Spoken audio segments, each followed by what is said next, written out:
Okay.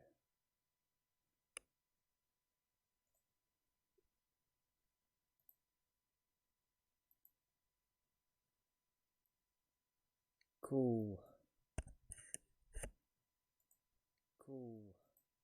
Alright. So that's done. Need to know where the secret gem is.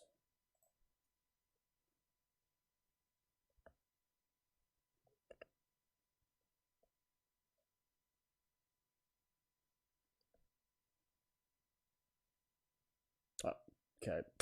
Good.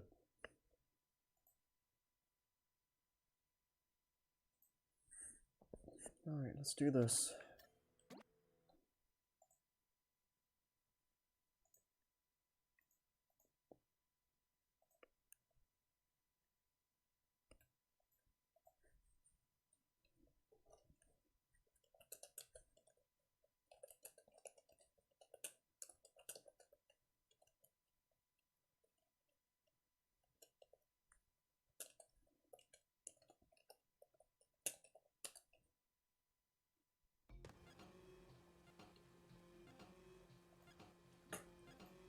Alright, cool.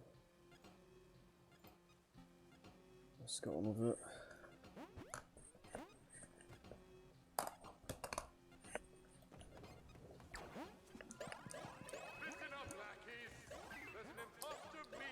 So I need to not die a lot and get the secret gem. Should be fine. As long as I'm not stupid, I should be fine.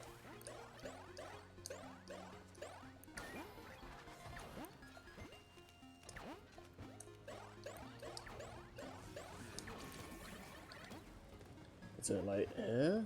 No, it's a bit further on. Good. So much for not being stupid.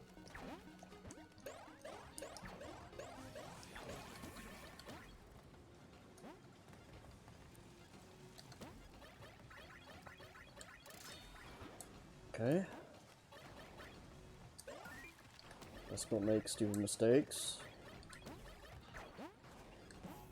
Oh god! Don't... Alright, focus. Jeez. I'm not even doing difficult stuff here.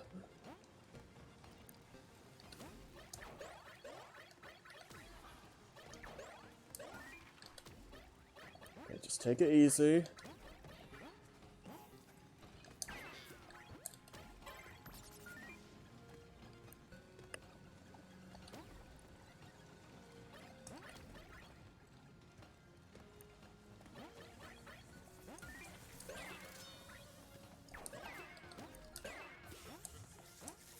Nope.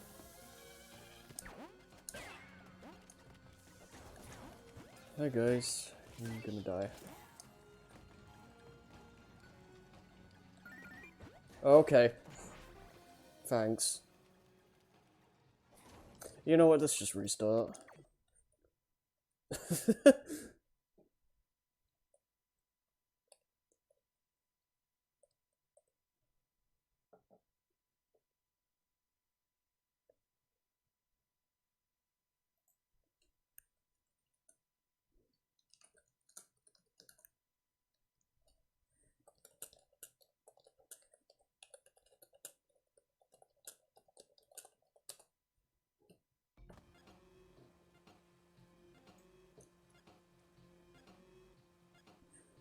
Okay, what am I doing? Listen up, lackeys! There's an imposter me on the loose. Identical in appearance. Beady eyes, lips like two overripe bananas, skin like a jaundiced mole rat, a bona fide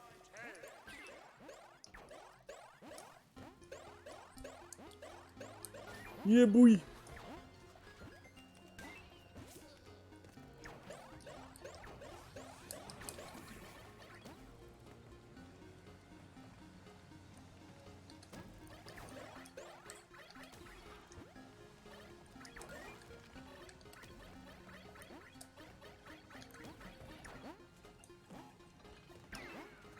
Whew.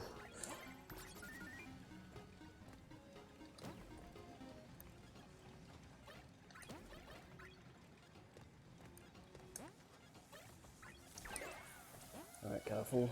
Don't make any risks.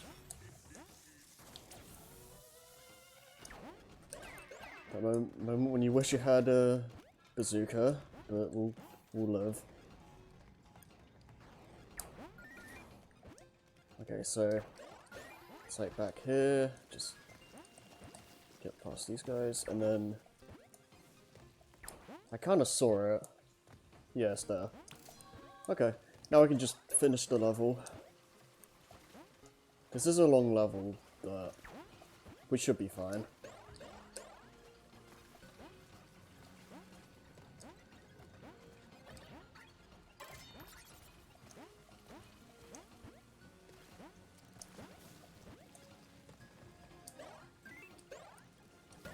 Okay.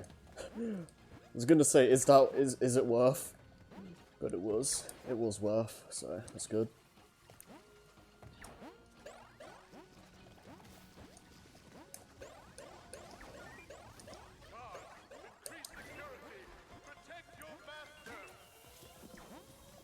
Okay. Oof. Whatever, just go.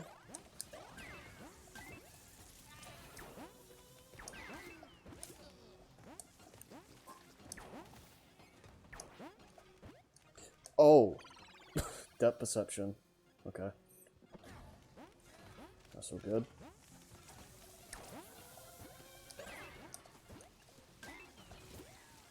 Yeesh.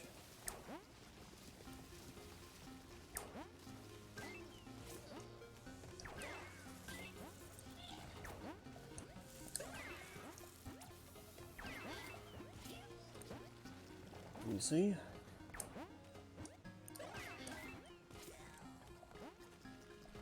Okay.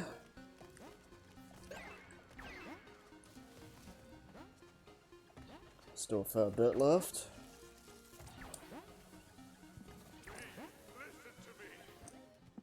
Okay, I think.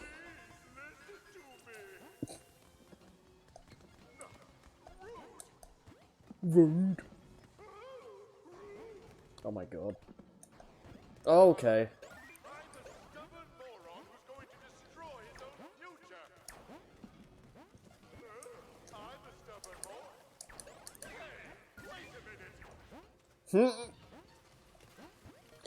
Oh, good. Oh! Damn it, dude.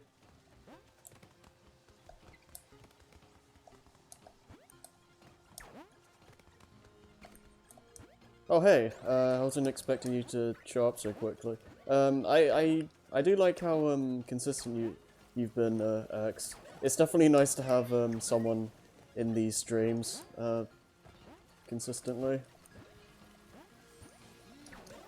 What the hell was that?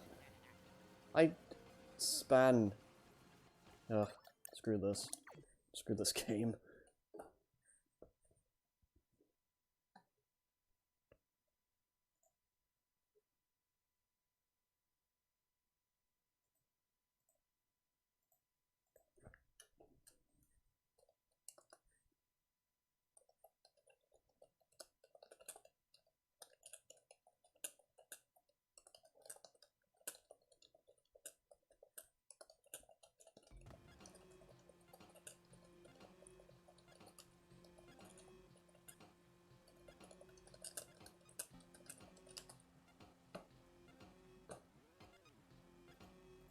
Alright, let's try that again.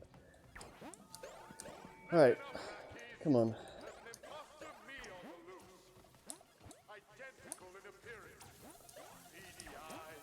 So how are you doing, X?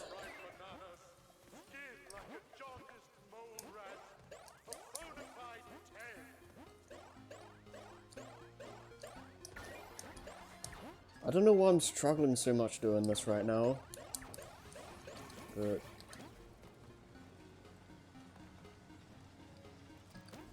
starting to change. It's all good. Don't need to worry about it.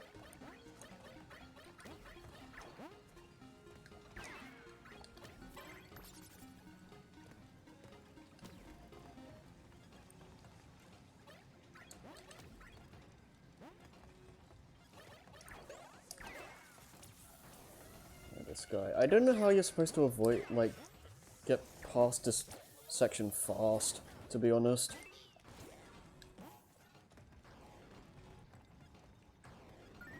Oh god. Oh my. I am so bad.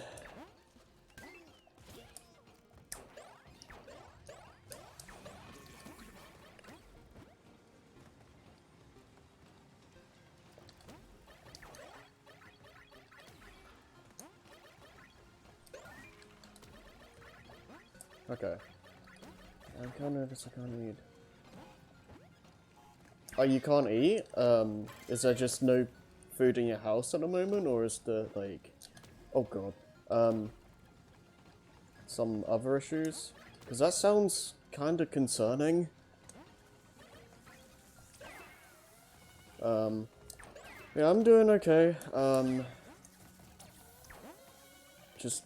I was failing a lot at Smash before this, because I haven't played the game in a while, Ultimate specifically, and I just kind of, I don't know. I'm very on and off with Smash Ultimate.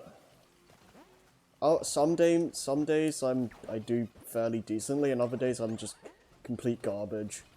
I don't know why.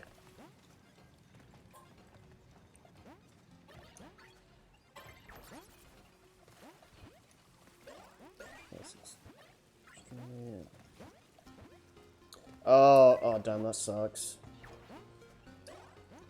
I hope your teeth can like recover soon, because yeah, having bad teeth can really suck.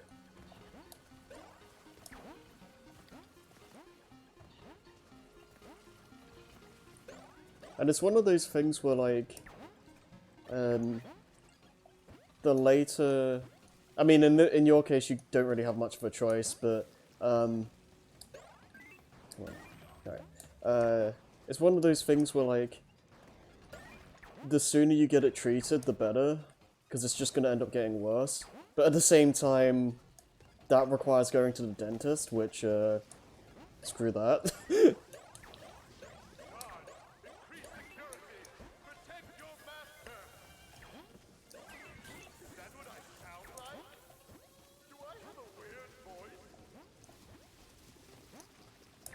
Let's get through this again.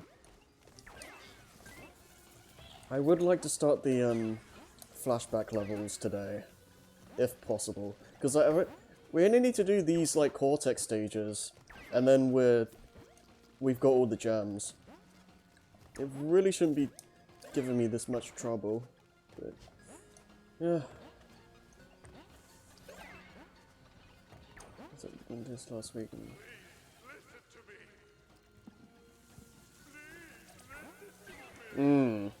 Yeah, that... I remember having issues like that, and, yeah, it's not fun. I don't like... Like, fillings are just awful.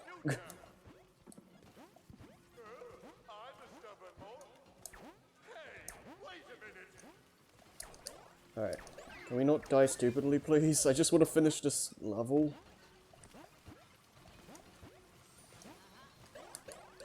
Yep. Book and a buff. Hey.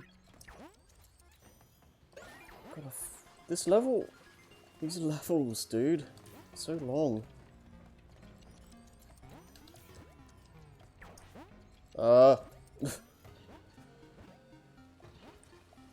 I had a whole Oh, hi. a whole spiel as Canadian guy A coming in to crash your crash your stream, but that wasn't gonna work.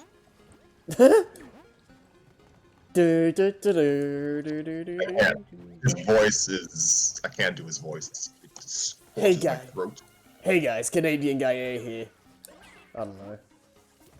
Here to discuss Here to discuss Crash Bandicoot 4. It's about time with Super Mario Sonic Lover. Let's talk about it. But no, X, in chat. Yeah, fillings, are really painful. I do not, I do not, recommend it. Well, I mean, if you have to do it, you have to do it, but if you can avoid having to get a filling, then that would be better. Yeah, it's like a cartoon dinosaurs on a Saturday morning. Between the Saturday morning programs told me, brush your teeth twice a day, floss your teeth once a day, Yeah, pretty much. and invest in mouthwash. It will help a good deal. Yeah, I need to learn. I need to like actually use mouthwash more often.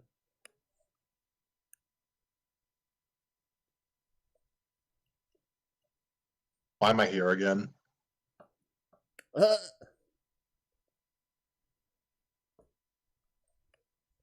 You wanted to discuss opinions of Crash or something?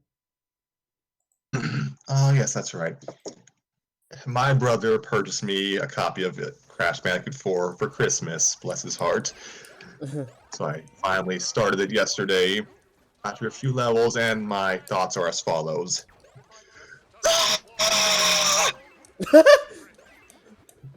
Yeah. Oh god. Yeah, it's a great game. Yeah.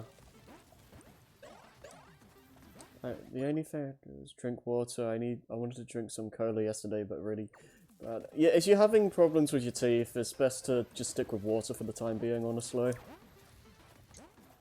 I'm not sure if it's significantly worse than other sodas, but the quote-unquote brown sodas, cola, Pepsi, root beer, my favorite. I feel like that's the worst kind of soda that isn't outright citrus flavored. Mm.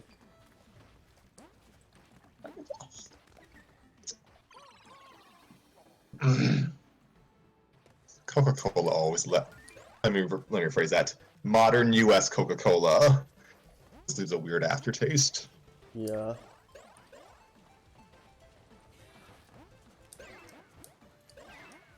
It's probably also best to eat stuff that's not like too hard. Like meat is probably not the best idea. My brother invested in some vegan ham. It was ham. It was delicious. Nice. Yeah, eat some vegan ham.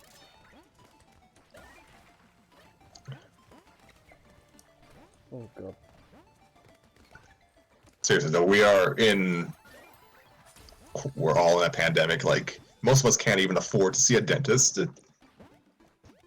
Yeah. Mouthwash, flossers, antibiotics. That's pretty much how we're gonna have to make do for the time being. I hope. Well, X, I wish you good luck in trying to find a dentist. Yeah, I wouldn't want anyone handling my mouth right now. Yeah, it'll be. Yeah.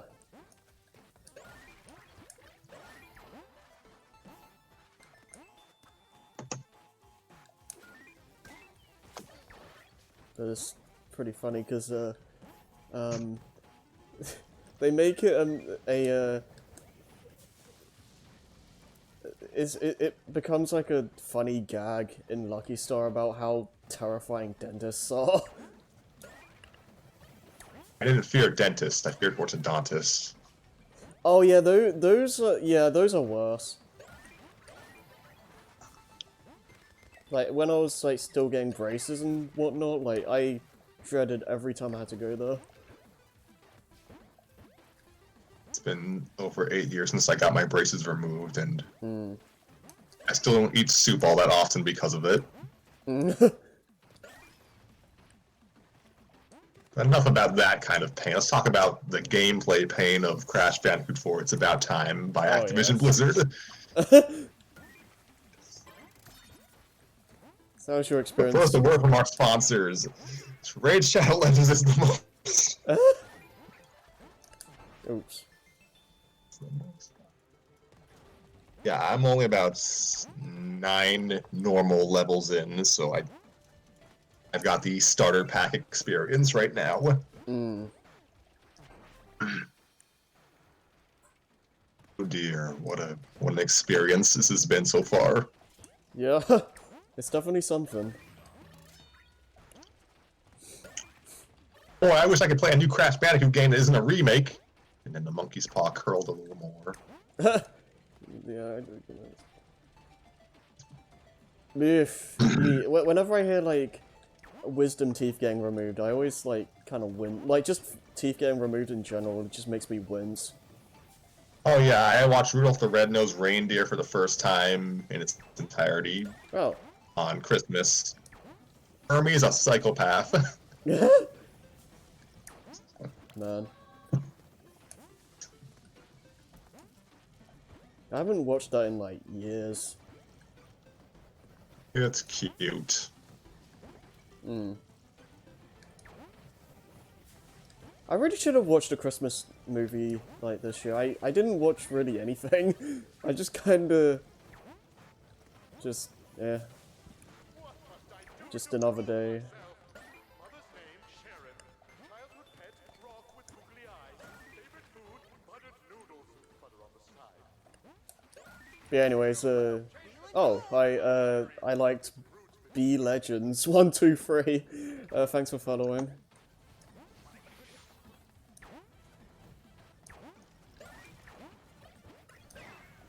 Always catches you off guard when you get, like, a follow from someone just out of the blue like that. I know one of my friends, is, like, really into Dead Space. I don't really talk to him much nowadays, but, my actual knowledge of Dead Space is pretty, like, non-existent. Oh, God.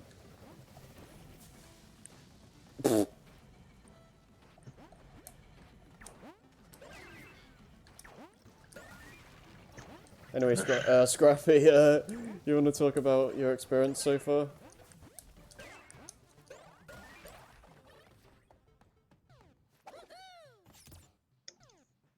This is definitely a Crash Bandicoot game. They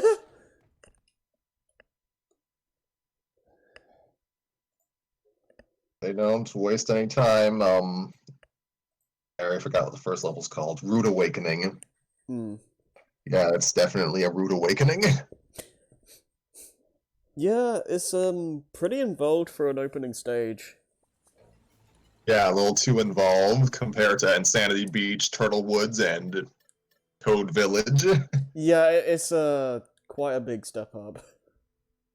Like, this game doesn't really ease newcomers in outside of saying, play with modern mode. Yeah. I think you should, this is just me, but I don't think you really have levels with the shifting platforms. What are they called? You know how in Crash 1, the city level, yes, the ruin levels had like those kind of, what do you call them? Oh, the things that go in and out of the walls? Yes, those things that go in and out. Yeah. I don't think opening level should really have that. Oh, those things. Right, yeah. Yeah, it was... I don't know. I suppose they could have, like, calmed down a little bit.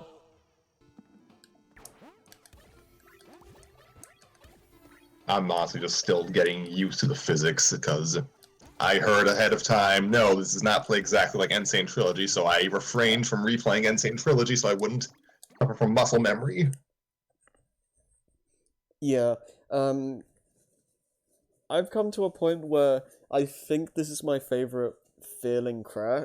Like, this is my favorite version of Crash to play as, but it does like take some time to get used to.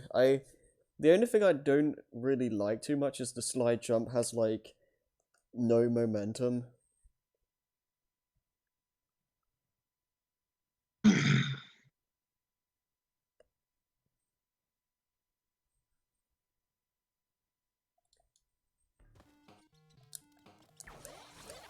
You'll never find me, Neo-Cortex. This castle is a maze. I alone know all of its secret halls and passages. Alright. Like the one behind the portrait of It's just, that opens when you press on his triangular I don't even know how to describe it. Crash and Coco just feel looser. Yeah, they definitely feel less heavy than Insane, that's for sure. It's not quite Rafa Cortex floaty, but it's more leaning towards that than Insane, I'd say.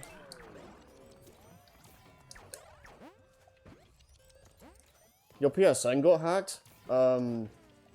I hope that's not the case, because that would suck.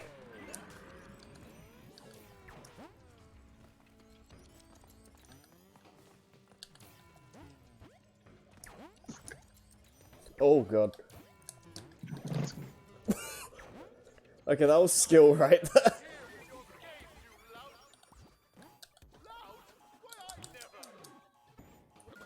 What is it? Am I seeing double? Embryo, quickly! Revoke this fraud's hologram! People are gonna think I hate this game. I don't. I just experiences with it. Yeah. It's definitely the most difficult Crash game by a wide margin. I don't think you can really argue that. Especially when you consider, like, how absurd 100% completion is. Ding dong, ding dong! Oh my, sounds like the doorbell. I better go see who it is. Yeah, I'm just not doing that. Like, Yeah. I have, not that I have anything better to do with my time, but no. Yeah. I wouldn't even really like recommend it for Crash experts. Like, even then, it's not really like recommended. Quit struggling. Don't make God, I feel kind of sorry for the devs. They were like, we're going to make this game with love and passion. And everyone just screams that so hard. There's definitely a lot of love and passion put into this game. Oh, dear, it's a gorgeous game. Engine is still ugly as sin, but I guess that's just engine at this point. Yeah.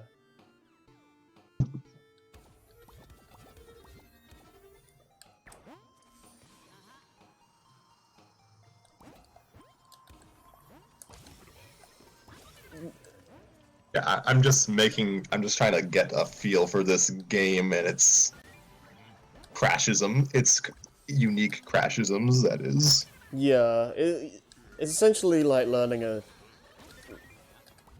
It's an entirely new set of not mechanics, but or just like in terms of just general game feel. It's an entirely different beast from what we're used to. This isn't your dad. It's Crash Bandicoot, and they're right. The levels are way longer. Yeah. So much.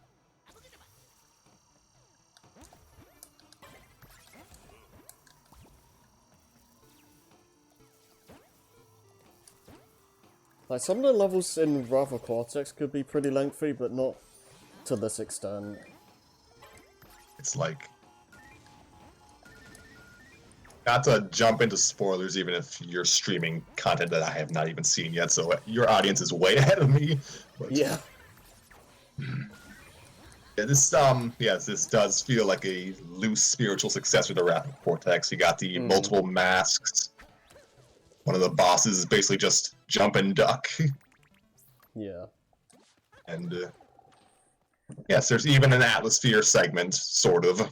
Yeah, there are like they brought some references from Raffle Cortex, intentionally or not, but And the levels are long as sin, so and yeah. the load times too. There we go.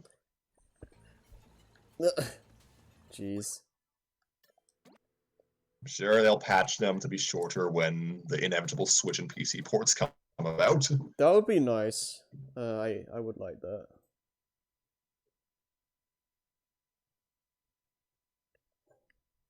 Because yeah, when you're trying to go for perfect relics, the long load times kind of gets under your skin after a while.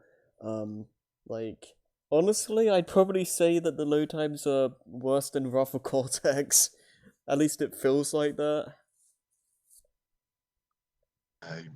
Original or greatest hits version? Um, I won't let me fail. I don't know.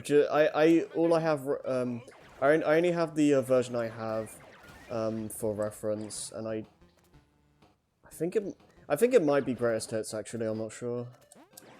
Or like, for us it's like platinum hits.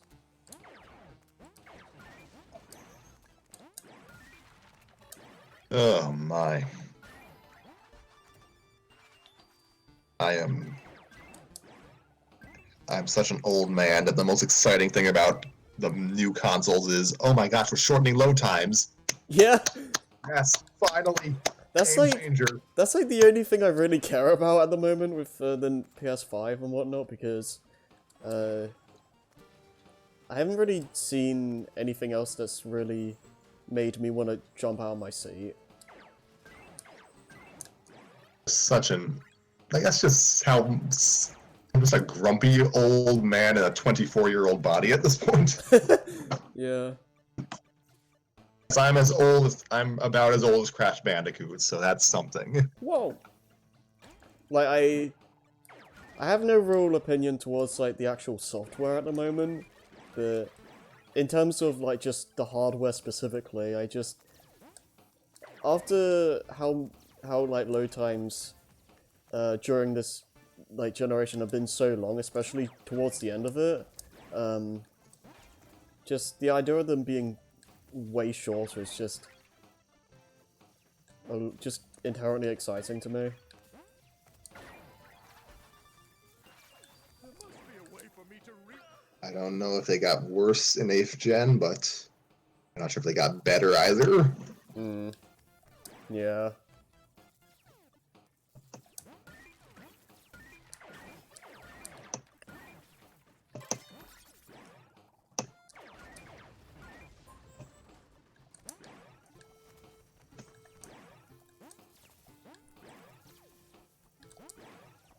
Okay.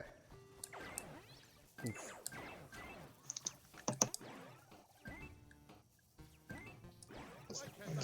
Oh, damn. Honestly, it's been a modern Crash staple specifically for me. A lot of long load times. Yes, they just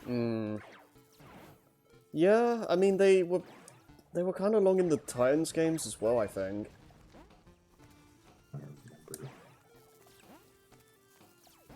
I played them on Wii. I don't know if they're any better on the other consoles. good long time since I played Crash of the Titans, the console version. I have a PS2 copy in my house still, but I can't remember the load times. I think were all right. Kind of a Mutant, I believe, Wii version I played. I think they were all right, and I guess I'm a little more lenient because that was a slightly more open game. Yeah, I don't really remember Mind Over Mutants load times that well. I don't remember if it had like that many. I could be wrong. I don't remember. It definitely had some, even if it was technically a interconnected, seamless world. Hmm.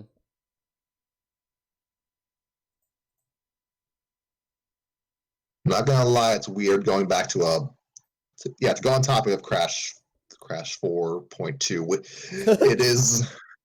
It's weird to go back to a mainline game for a world map. Let me fail. Yeah. I mean, fail differently. I mean, I understand like why they went back to it, because their I remember hearing their reasonings were like for starters they can make difficulty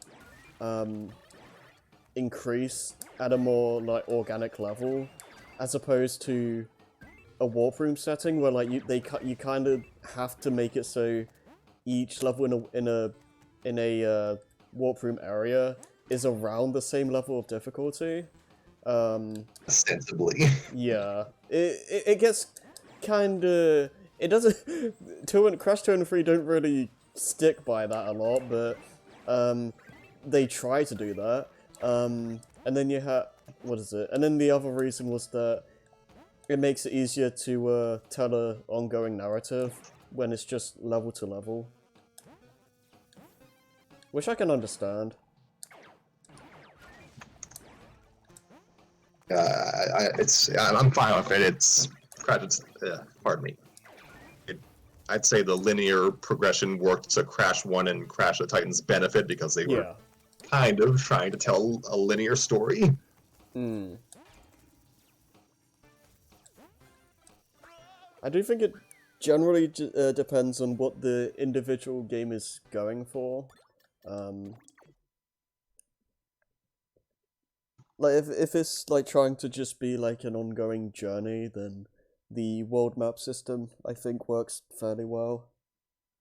Yeah, their Crash and Coco are they're just waltzing about. Yeah, pretty much. Like they're not really looking. Coco says they're looking for mass, but they're really just they're looking for mass, but they're not actually.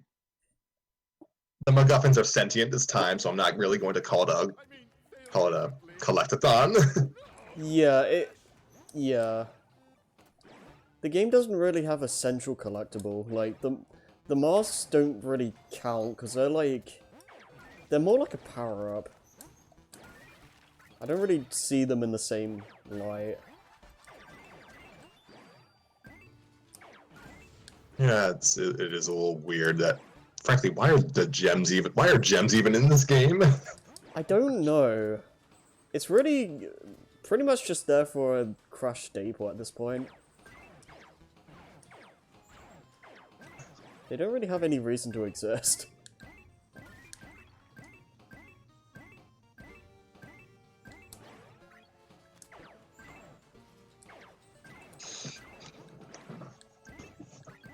How many gems do you have at the moment?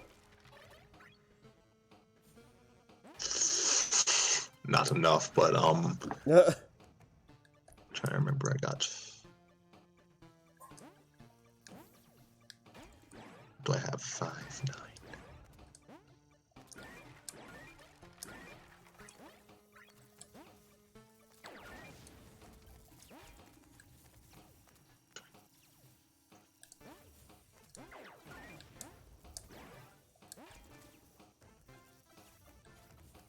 Okay.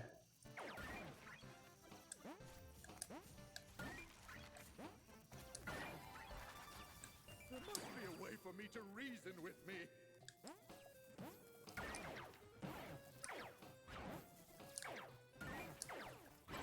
Oh god. I should have at least. I think I should have at least 34 of them. Okay. That's pretty good. Especially for how early you are. Have you managed to find any of the hidden ones? Yes, but some of them are hidden in pretty much plain sight. That's true. Some of them are Like, like just evil and just hidden off screen, but there are a chunk that are just kind of in your face. yeah, they're like those quote-unquote hidden gems are probably the closest thing we have to crystals in this game. Yeah, pretty much. It's really weird to have have a Crash game that doesn't have that one central collectible, because like has any other game done that besides Crash 1?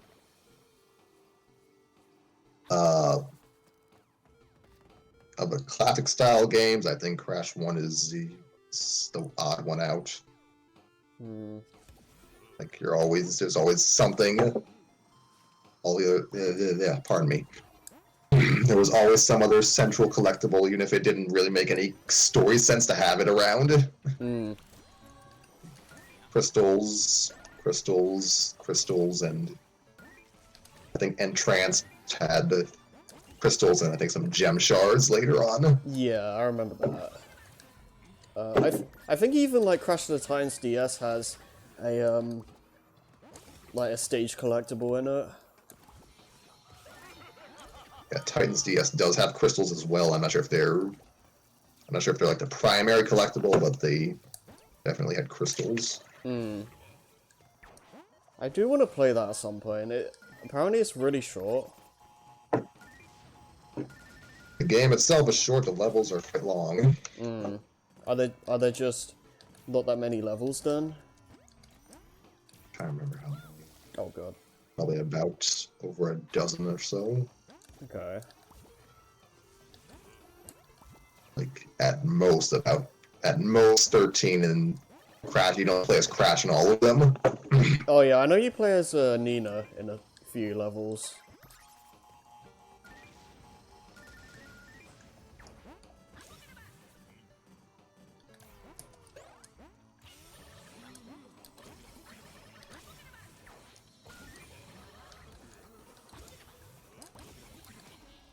Cool, we're done with that.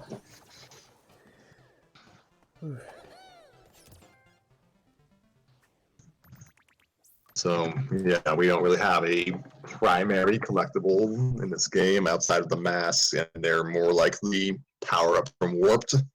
Yeah. How do you feel about like the fact that like, well, for starters you have a double jump in your base moveset, and the fact that like Crash 3 power-ups are replaced by the mask abilities.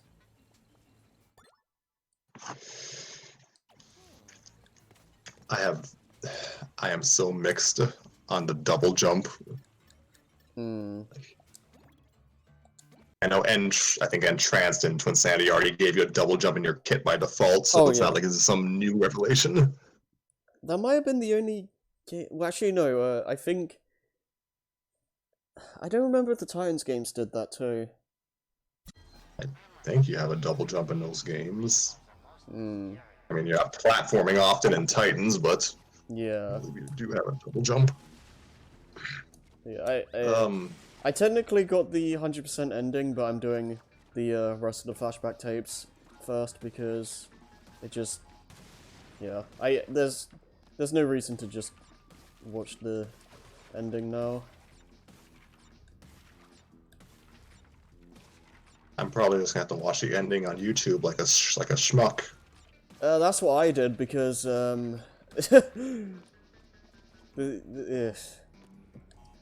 Before you steeled yourself. Yeah. Okay, so yeah, double jump is, I'd say it's an it should be a good thing, honestly, because, you know, it saves me from a lot of falls because I can actually break physics by just jumping to save myself. Like, yeah. it definitely helps in the flashback tape levels. Oh yeah, it's pretty much essential for them. Yes, it's just, game is built around, pretty much every level is built around having a double jump, which means that you can only exploit it so many times before the game gets wise.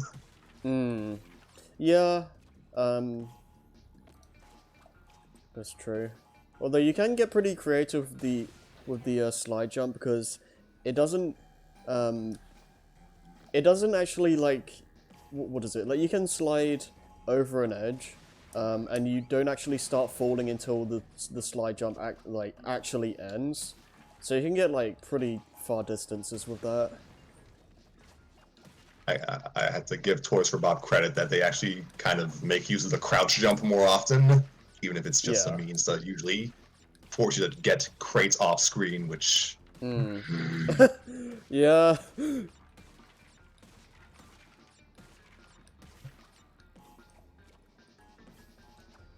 I lament about how we lost out on the Vicarious Visions Crash 4, but they would probably be just as dickish with their crate placement. Probably. I would like to like if like Crash 5 or the next game in general is like VV's turn, I would like to see what they end up doing.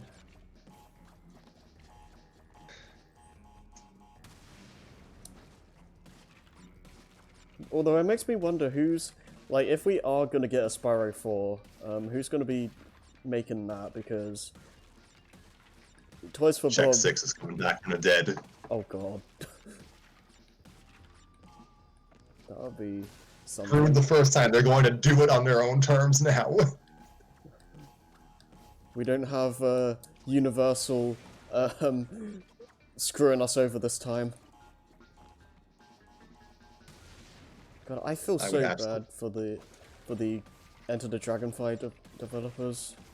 They didn't... I want to see one of them come back and just make their own Spyro game now. Like, yeah, they didn't deserve what Universal did to them.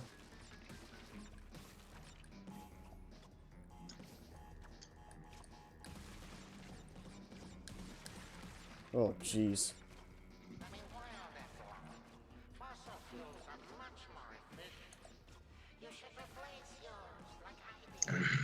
I don't. Oh gosh, like, yeah. Since Skylanders was basically a relay race, because that's kind of how Activision rolls. Their franchises, I'm not sure who is going to be handling what from here on out.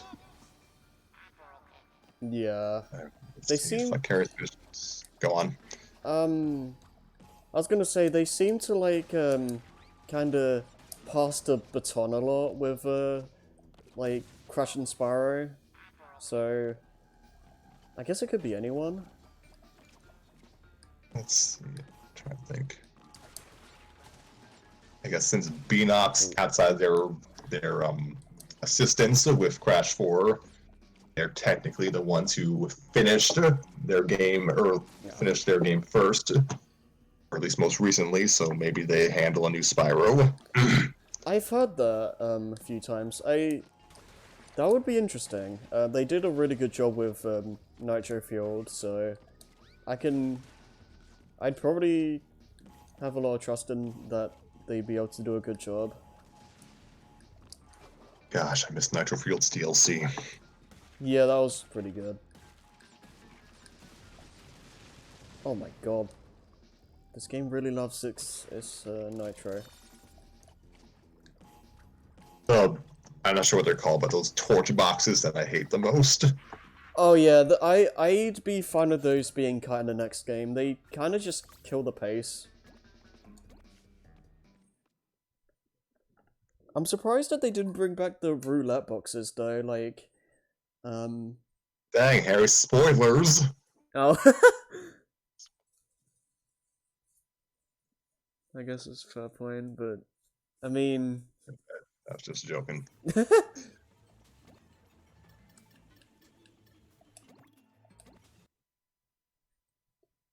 Oh, I mean, they kind of, like, yeah, I don't know what they're called, the torch boxes. The loot boxes, basically, function in a similar way. It's like, oh, you might get a regular crate, or you might get a nitro crate. It's just... Yeah, they're fun. Yeah.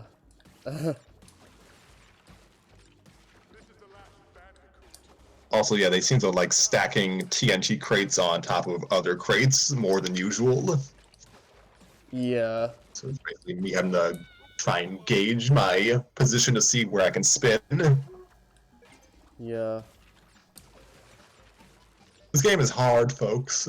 Oh yeah, this is, I would not recommend this as your first Crash game, that's for sure. And if you're a masochist who does decide to make this your first Crash game, use modern mode. Yeah. Play retro mode for the first level, and then switch to modern mode before you start the second, just so you can get a taste. Yeah. Like I was like, I'm gonna play through this whole game in retro mode because that's how I play the old trilogy. It's like, no. And I you're mean, getting penalized for dying an X amount of times anyway, so you may as well just play modern mode. yeah, I mean, you're not really losing that much either way because you gain lives really quickly in this game, like faster than you lose them. So lives aren't really much of an issue in this game, but you are going to be dying a lot, so...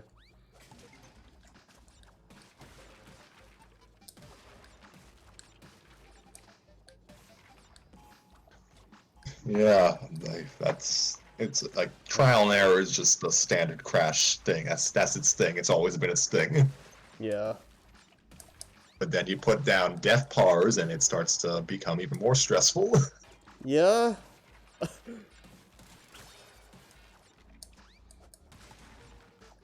Oh god, I messed up. Yep. What's the point of racking up 99 lives if I can't be reckless with all of them? Yeah. I don't even think you get an achievement for it.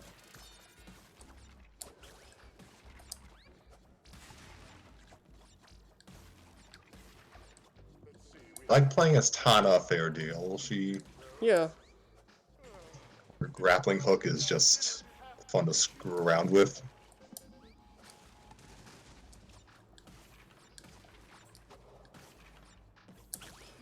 People pointed out it's like very surreal to be playing as a relatively realistically proportioned character in a 3D platformer, and they're right. But the level design, it's accommodated for her, so it works. Yeah. My only real issues with Torna specifically is that her spin hitbox is a bit higher than I'd like it to be, because which makes it kind of easy to snag on TNT when you don't mean to, and they have a tendency to hide boxes really far off screen in those stages. The devs had fun making this game. Maybe a bit too much fun in some respects, but I do like the new playable characters. If this becomes the vehicle stage equivalent for Crash games from now on, I'd be okay with that. What was I gonna say? Yeah, I'm getting my ass kicked so much that I'm almost wistfully missing the roulette of vehicle stages, but I kind of missed them too, honestly. Because, like, as someone that has Crash 3 as their favorite of the trilogy, I do like those stages for the most part. So it is a little bit sad to see them mostly gone, but I can understand why they are.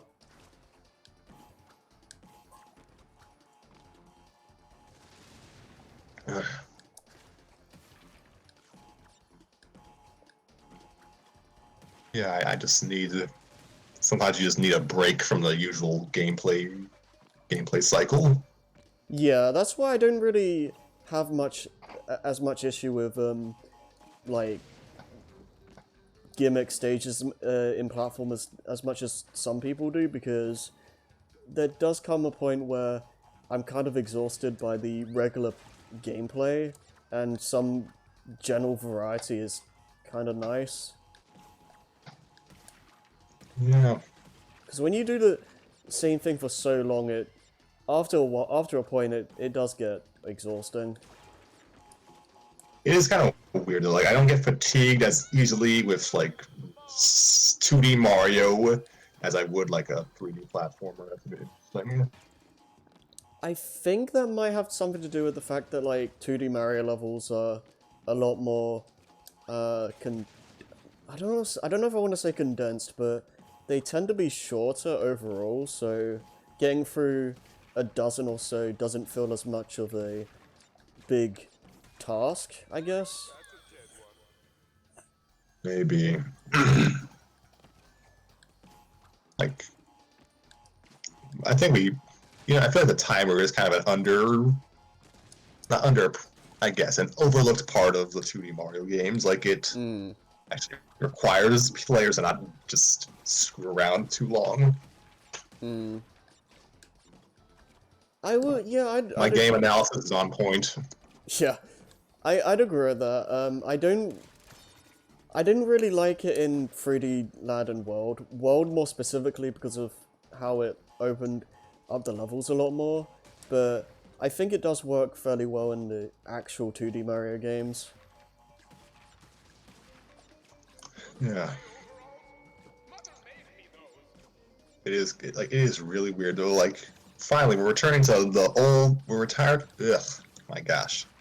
It's like people were happy that the levels were going to be mostly just on-foot platforming, and then my favorite stuff is chase levels and Crash going into a atmosphere knockoff, which Yeah. is also a chase level. Experiment failed. I do think we, kinda take...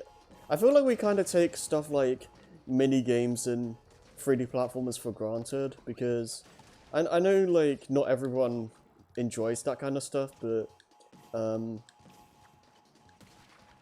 again, it's one of those things where, like, it's just having a good variety and stuff to do, and not being stuck with the same thing throughout the whole game. That's kind of why, This is gonna become a Sonic discussion, and I'm all for it. Let's go.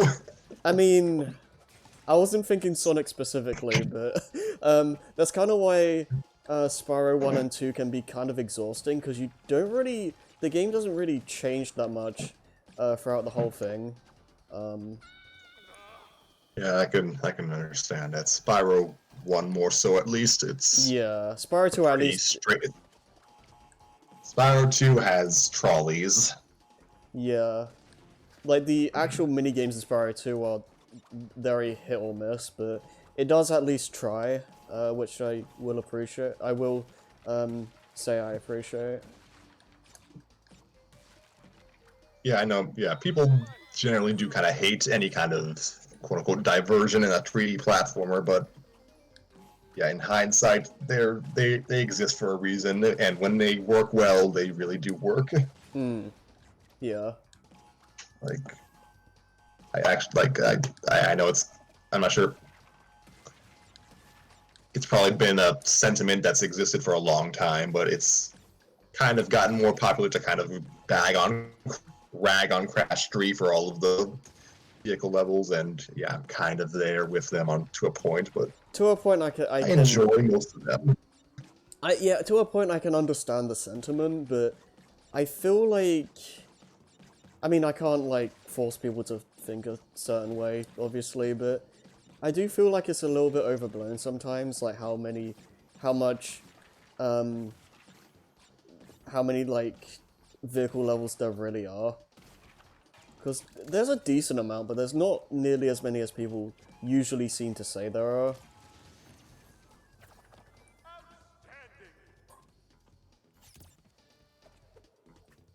God, I counted them today, like not true vehicle levels, but if you put in the underwater levels, and yeah, I don't know, they're standard platformer diversions. So I'm not even sure if that should count, but yeah, I don't really count underwater or like the tiger levels are like 50-50 because those are just crash levels. We're a bit faster at that point. At this point, yeah, so yeah, I don't know.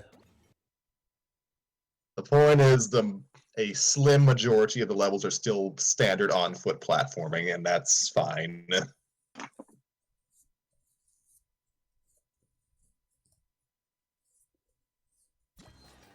I will agree that they could have calmed down a bit with the jet ski and the motorbike, but still.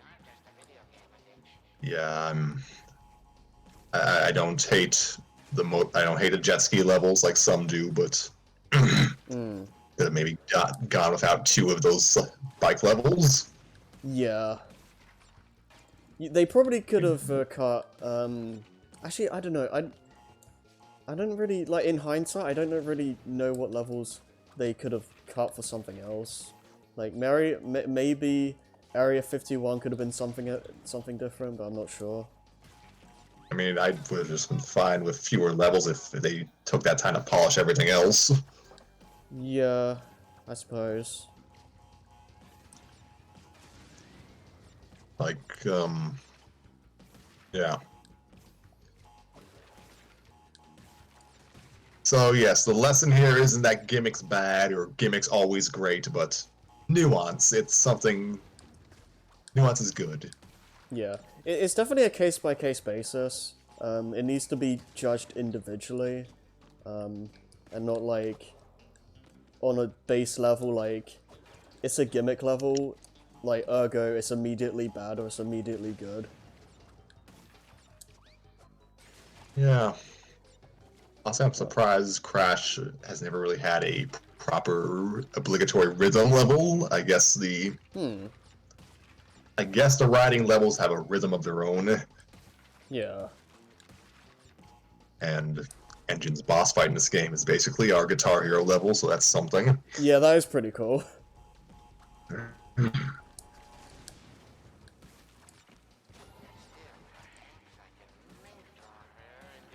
Ooh.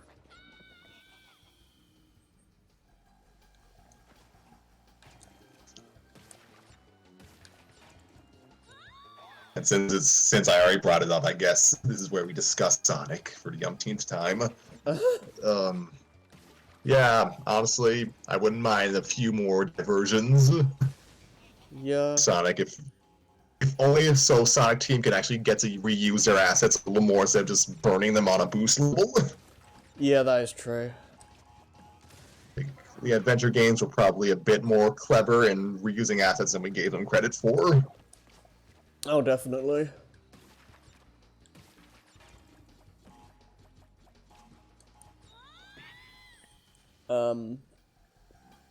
Yeah, I'd like to see more playstyles be more prevalent in a Sonic game again.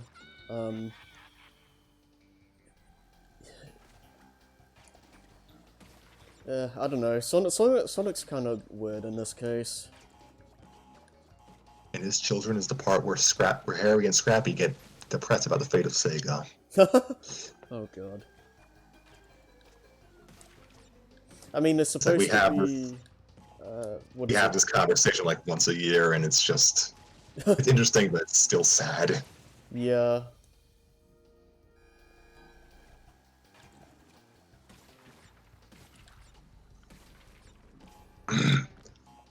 Oh man.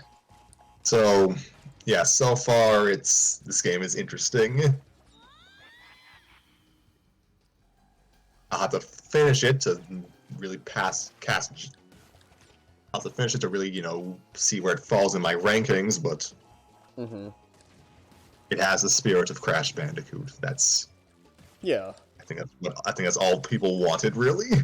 I definitely agree with that. Yeah. They definitely have room for improvement, but they did a really good job with this.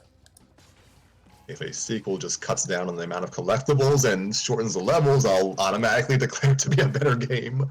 Yeah, pretty much. Oh god. Ugh.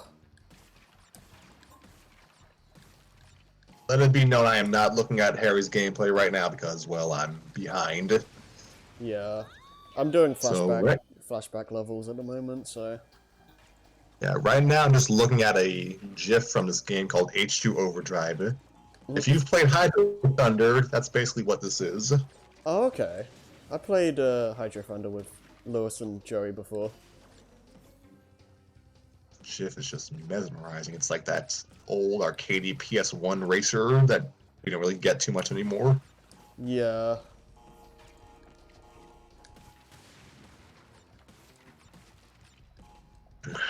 Like I just miss video games. That's a funny statement.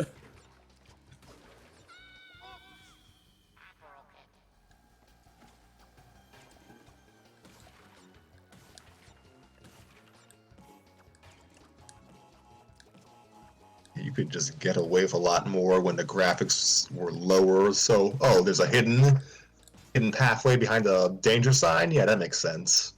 Yeah, Yeah. No one will care because it's fine. It's a game. Yeah. Like, people just kind of expect that stuff.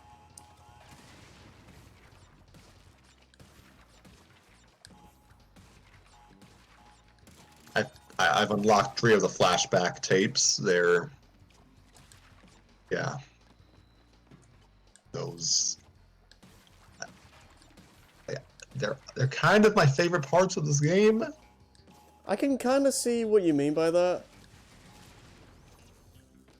Like I guess they're just short I'd say, but ostensibly short gauntlets, and you don't have to worry about dying multiple times because there's no death counter, so they just let you do whatever. It is also nice hearing the old PS1 music in the stages as well. It's kind of interesting that they went with the originals and not Insane. I guess they really did want that vintage feel.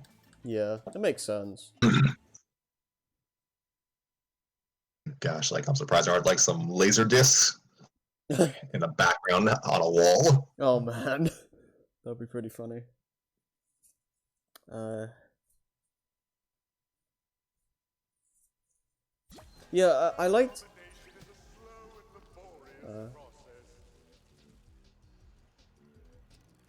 Oh, this is the Tiny Tiger theme.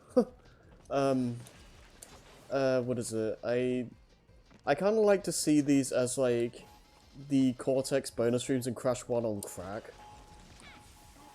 Yeah, those were.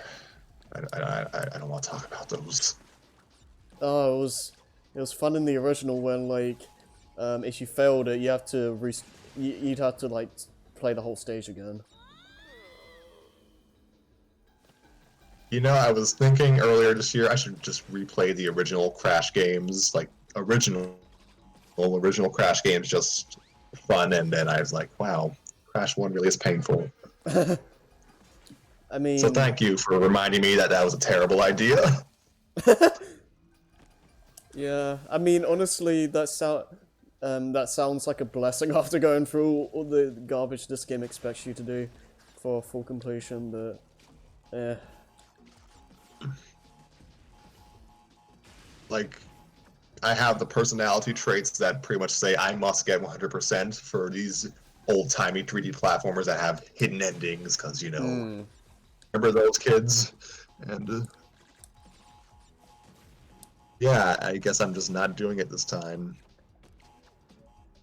Yeah, for me, like, not Crash games in general, because I didn't bother getting everything in the Titans games at all, but for, like, I don't know what I'm trying to say, but, like, the ones that work like the original trilogy, I guess, in terms of collectibles and whatnot, I always just kind of have it in me to just get everything. And Twin Sanity is kind of a weird one. Insanity is a game that wants to be completed, but will pretty much go out of its way to not let you. Yeah. It's one of those games where, like, I try to get everything, but if I miss something, I can't really do much about it.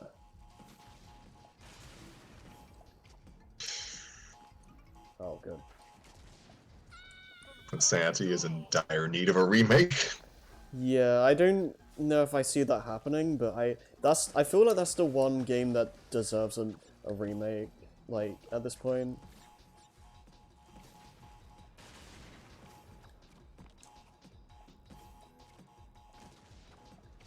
Wait, that's Nitro.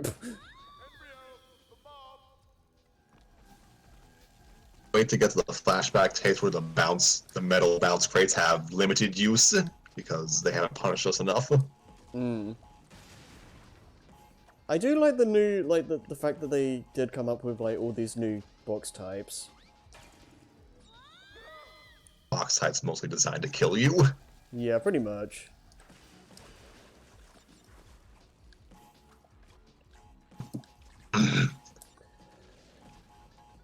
This game was designed by assholes. Oh, good. Oh, jeez. I mean, you're not entirely wrong, to be honest.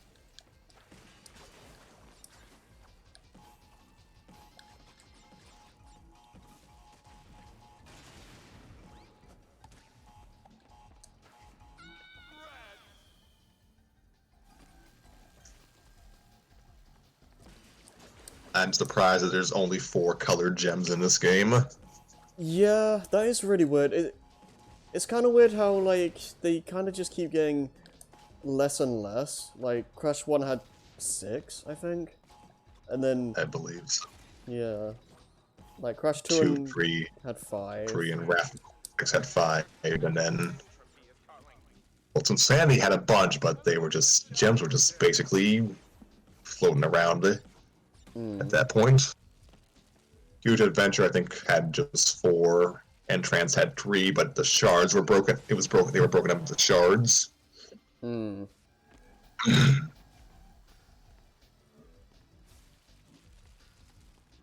Yeah.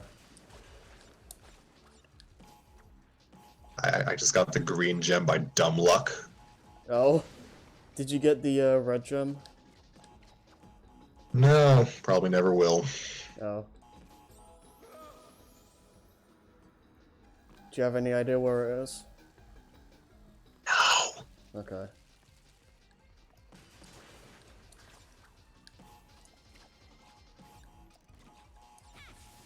I'll stay quiet about that, because I'm assuming you don't want me to tell you stuff.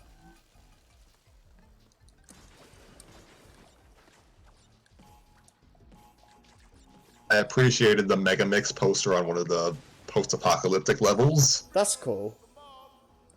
Yeah, one thing I remember saying this fairly early on in the game, but like, I really don't like the fact that like, the colored gems, like, aren't on the like the level collectibles or whatever. You kind of just have to. You kind of just have to know where they are, and I don't really like that. This is the Dark Souls of 3D platformers. Yeah. Is that joke dead yet? Can I kill it? Can I kill it? Oh god. I'm still waiting, honestly. What is the real Dark Souls of 3D platformers? I don't know. That's just a really weird phrase in general.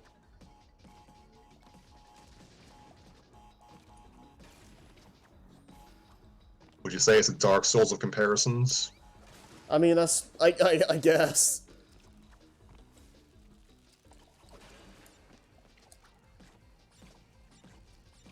Gosh, I'm talking about Crash Bandicoot again like I'm... It's nice. It's nice. In spite of my gripes, it's nice. It is nice to have it be oh god, yeah, that doesn't work. It is nice to have it be like a big thing again. Do we know how well this game did? Not as well as it should have. It was released on the eve of new consoles, even if those consoles are backwards compatible. And I unfortunately do fear people were scared off by the higher price. Didn't bomb, but it just probably didn't do as well as Activision was expecting. Right. And then again, no Switch or PC ports day one, so Right. Yeah, leaving their audience compared to something like Nitro Fueled, that's true. which still doesn't have a PC version, which I'm surprised by. Yeah, you'd think they'd have that by now. Enox had to leave that game so they could work on Crash 4 with Toys for Bob, and I feel like I still had some life left in it. Yeah, I feel like at this point they're probably just working on, or not working on, not like right now, but I assume they're just putting that stuff on hold for an eventual sequel. Like I can't imagine they'd like not want to do that, considering how much money Nitro Fueled gave them. Good game. Good game.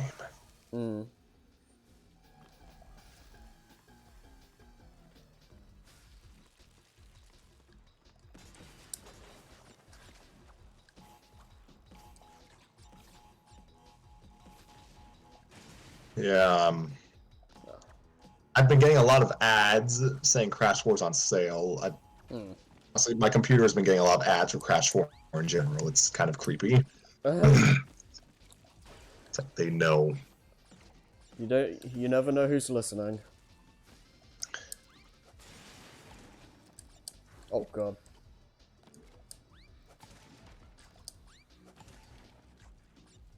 I'm sure it turned to profits, and I hope so. via sales and later ports, I'm sure it will sell even more. Yeah. How do I do this? Not like that.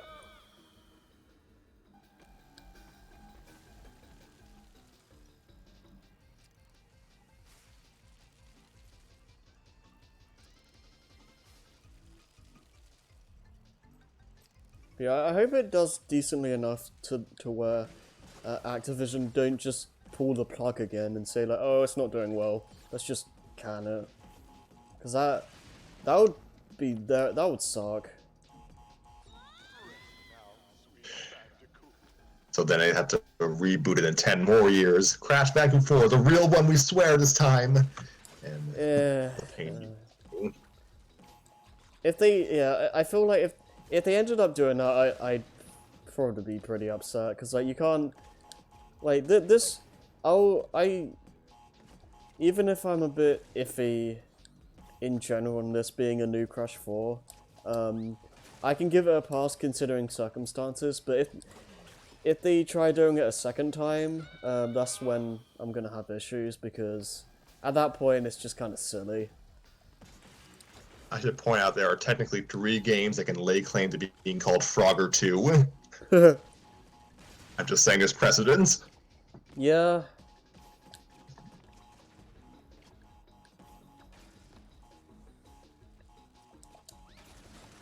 I mean, they could also get away with the whole like Crash 4 thing, because outside of Japan, Ralph Cortex was never specifically called Crash 4. Like, it was obviously trying to be Crash 4, but they could at least get away with it in this case.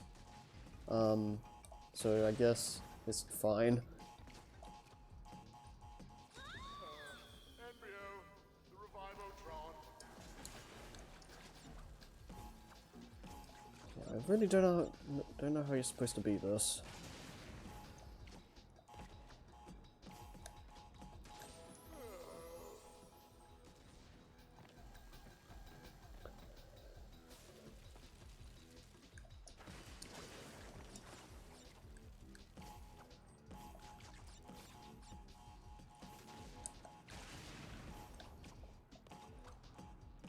I don't know if I've asked you this yet, but was your Christmas good? It was quite peaceful. I froze my ankles off walking my dogs that day, but Oh god. it was peaceful. That's a fairly accurate way to describe my Christmas as well, actually. Mostly just, yeah, I really didn't do anything. I just stayed indoors and we listened to music, and I watched The Weakest Link with my mother. Nice.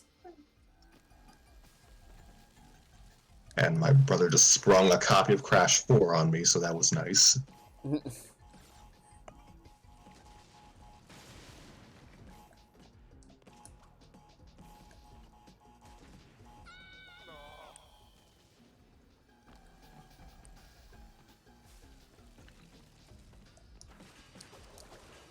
Oh man.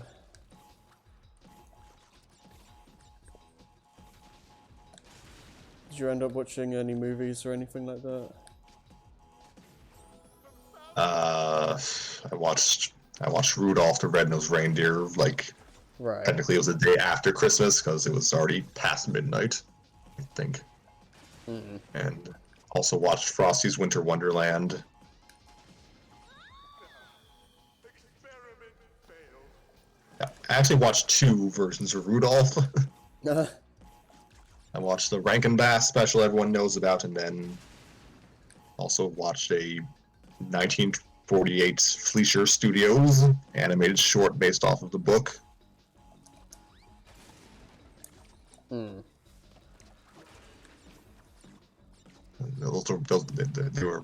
were all good. That's good to hear. How do I don't understand this.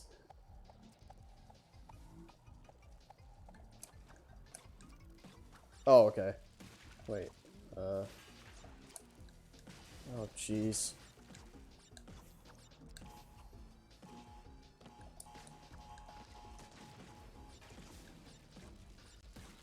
I think I'm doing this correctly.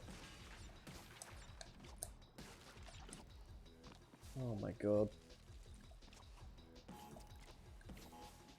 So the flashback tapes are not required for 100%. No. Well, actually, I think for 100%, for 100%, you have to do literally everything. But I think for base 100%, I think you just need to get all the gems. I don't actually know.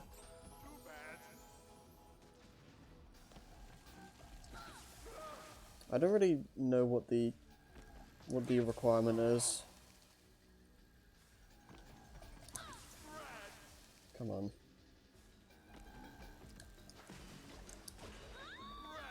This game makes no sense sometimes.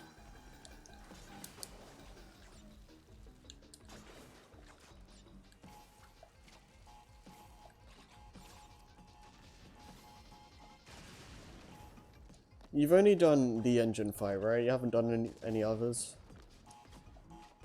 I fought the Kraken lady thing. Oh, right. That thing's really weird. I'm so not used to classic style Crash games actually having bosses in regular levels. It's Yeah. actually kind of a nice surprise. Yeah.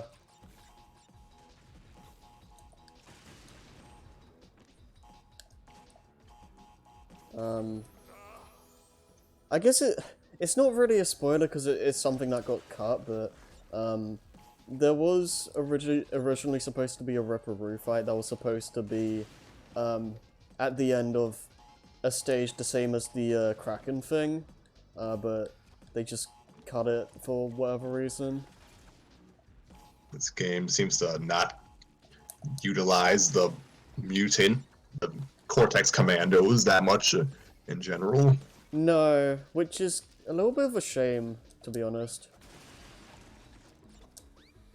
Like, I guess in one way you can see it as, like, the doctors just kind of doing things to themselves this time, but I don't know.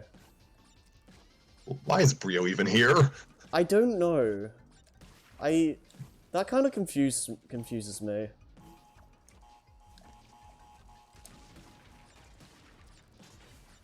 Like, he has no reason to work with Cortex at this point. Like, he goes from, like, destroying the space station in 2 to just kind of buggering off to do whatever in 3, and then he's just working with Cortex again. Like, I don't get it.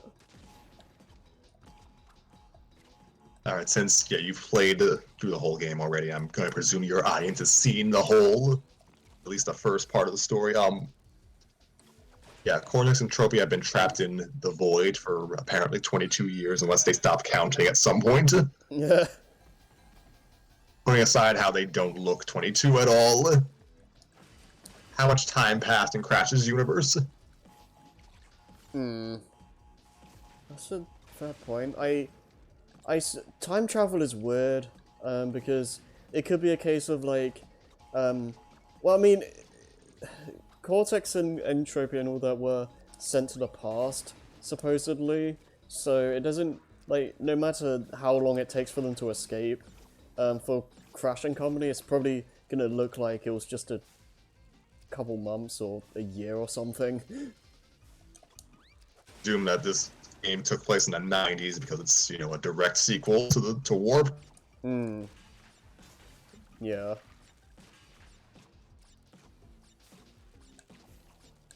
So that does Made a little weird that Brio just buried the hatchet of Cortex that quickly. Yeah, I suppose so. Oh. That's a dead one.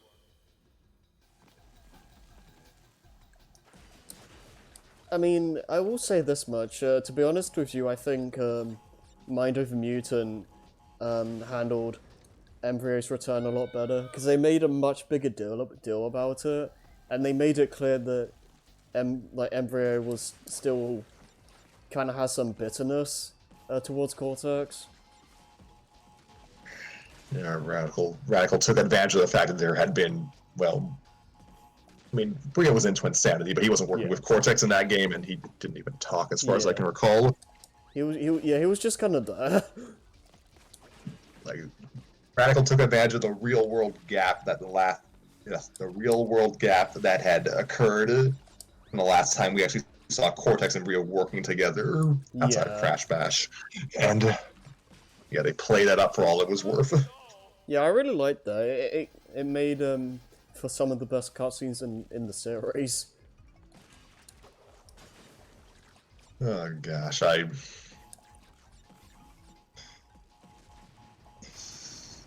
did like Cortex and Brio's banter in some of the flashback levels, like. Yeah, I like there's some good dialogue with Embryo in this game, but the main overall plot kind of doesn't really care that he's really here that much. I don't know, it's kind of weird. There's some good dialogue in the stages though, I will say that much. Yeah, like Engine is basically just his Titans era self, just screaming orders at his minions, no matter how nonsensical they are. Quiet, Tina, or I will give you the back of my missile. Oh no. That's not very nice, boss. I'm at least happy that Toys for Bob is basically conceding that masochist man-child Engine is the funniest engine. Oh yeah, it definitely is. Gosh, I just forgot I'm a Canadian guy. I did a playthrough of Crash of Titans, and they got to the cutscene where Uka announces that Nina is replacing Neo, which led to the coffee spit take. Was it coffee or tea? I think it was tea. Yeah. The hot tea spit take and Engine's reaction. Yeah, I love that. Oh, come on. You didn't even have a cup. Oh gosh. I love that.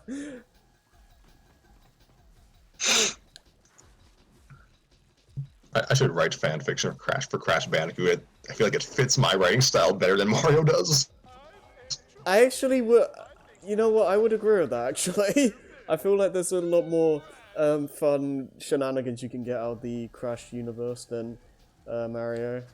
Like, just naturally. Like, you could probably stretch Mario's universe to do that as well, but you don't really need to do that much for Crash. It's kind of just insanity by default. Oops.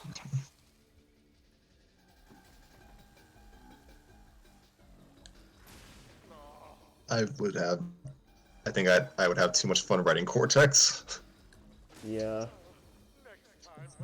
There's a lot of I do think there's a lot of good with the Crash 4 story and what they how they structured it, but I still want to say that the Radical games have my favorite storytelling in the series, just because of how like wacky and just fun they could be. What little I've seen of this game's story, it seems like it's trying to strike a happy medium. Yeah. Like, even Cortex is kind of his petty asshole self instead of just the... Actually, he's always been a petty asshole, but Yeah. you get flashes more of his Titans era self here. Yeah. It does make me wonder what Trophy would have been like under Radical's writing. Yeah. That would have been interesting. I feel like Entropy's the one character that I feel wouldn't really work in a with like a more goofy personality. I feel like that's the one character that should stay serious because it just kind of fits his character. I don't know. Yeah, he definitely thinks he's above it all. Yeah. Too bad.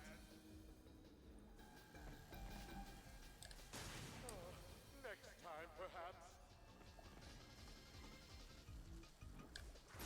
Rest now, sweet Bandicoot. Oh, good. That's a dead one.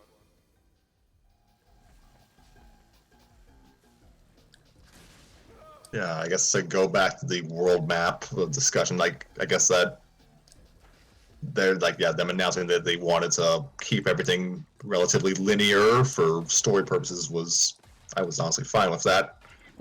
Like Crash of the Titans was basically fairly similar if it didn't have a world map, but did not have a world map, but did have just a linear level select. And I'd say it worked to the story's advantage. It was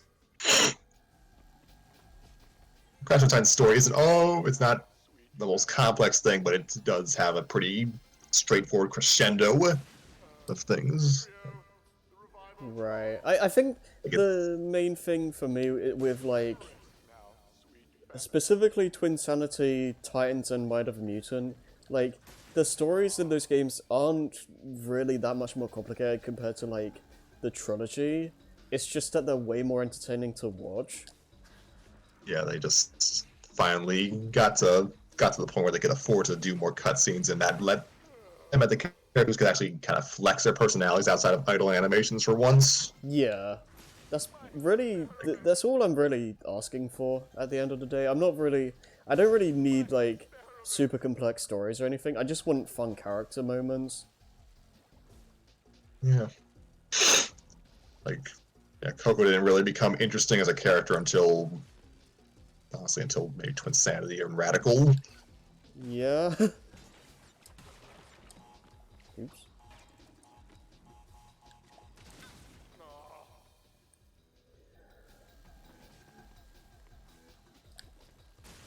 Found it all.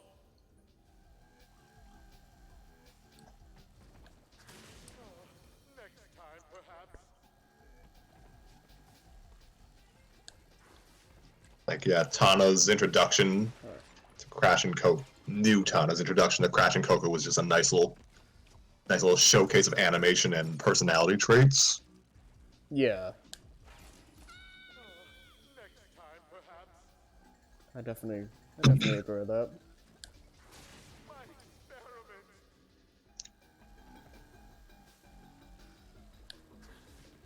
What kind of direction would you personally want Crash 5 to go, or whatever the next game will be?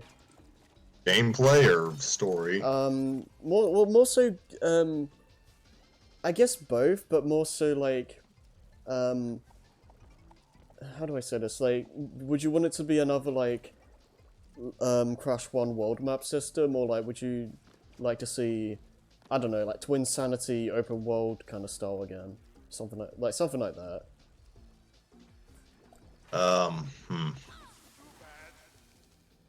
Okay, the real answer is whatever lets me die less often, but I wouldn't mind seeing them try to tackle the quote unquote open world that Twin Sanity and Might of a Mutant were doing. Yeah. Like, Crash's speed would probably have to be increased to accommodate that, just so the gameplay loop can remain fast. Yeah. I'd say Twin Sanity got that fairly well.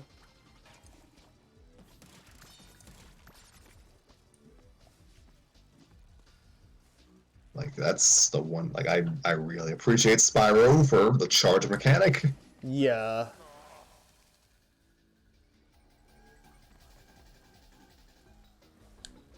Oh my goodness. This is rough.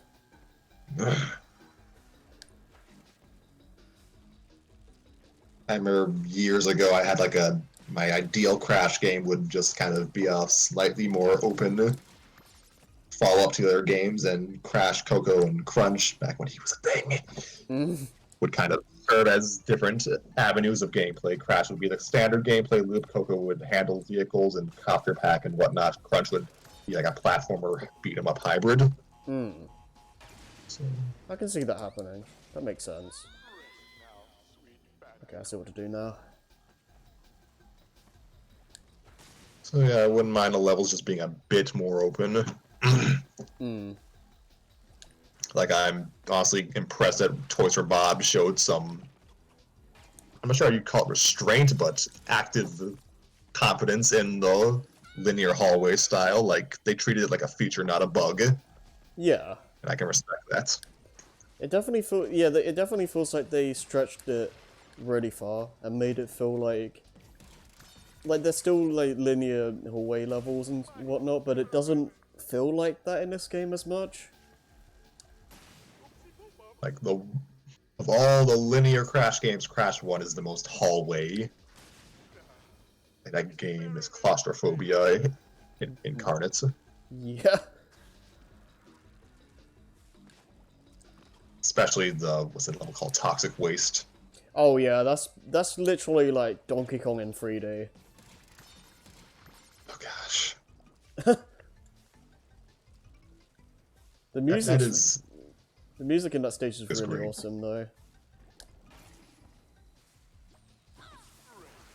Oh, this Crash Bandicoot 4, It's About Time, is probably the only Crash game since the original, and maybe Wrath of Cortex, so just give me absolute dread when playing through levels.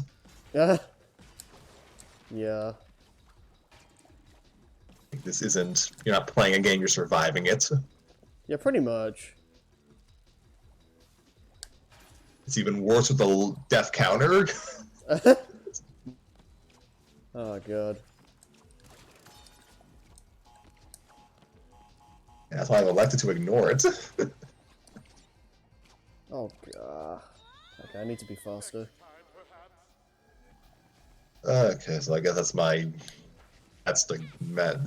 gameplay spiel, the level progression spiel. Hmm. I'm fine with whatever, honestly. World map, warp room, or even a Spyro-styled hub. That would be really interesting. I wouldn't. I'd be down with that actually because that would give me the what is it? The open exploration from Twin Sanity. Like if they bother hiding a bunch of stuff around. Yeah, it'd be nice to kind of go to a slightly less hostile Insanity Island for once. Actually, Yeah, go inside Crash's house again. that'd be cool. Like, we could have Cortex Castle be a hub. Ooh. Yeah, the more I think about it, the more I'd really love this to be a thing. As for story, I don't know. I'd have to finish this game to see what they're doing with this split timeline stuff. Hmm. Yeah, I'm gonna stay quiet on that because Oh gosh, yeah, this sounds so. I know some things. I'll just leave it at that. Now, sweet Bandicoot. You teased a bit of your thoughts, like in DMs. You seemed a little unsure of yourself. It really comes down to what they do next game, I think. To be honest with you, like I'm still like kind of iffy on the fact that like they reset the timeline period, but Yeah, I feel that I generally despise partial reboots on principle. mm, Like, at least Lucasfilm didn't knock out the prequel trilogy, because George didn't let them. I do appreciate that they actually gave like some backstory to how Cortex, Ukuruka, and Entro. Well, they left Ukuruka behind, but still, I do. The asshole thing, I love it. Yeah, but I do appreciate that they decided to actually follow up on that as opposed to Wrath of Cortex, where it's kind of just another Crash game that just starts. But They were so concerned with that continuity error that they broke continuity with everything else to fix it. I feel like there's a time travel joke you can make with that. Yeah, again, it's one of those things where like it really depends on what Crash 5 or whatever the heck ends up being. Because yeah, I don't know.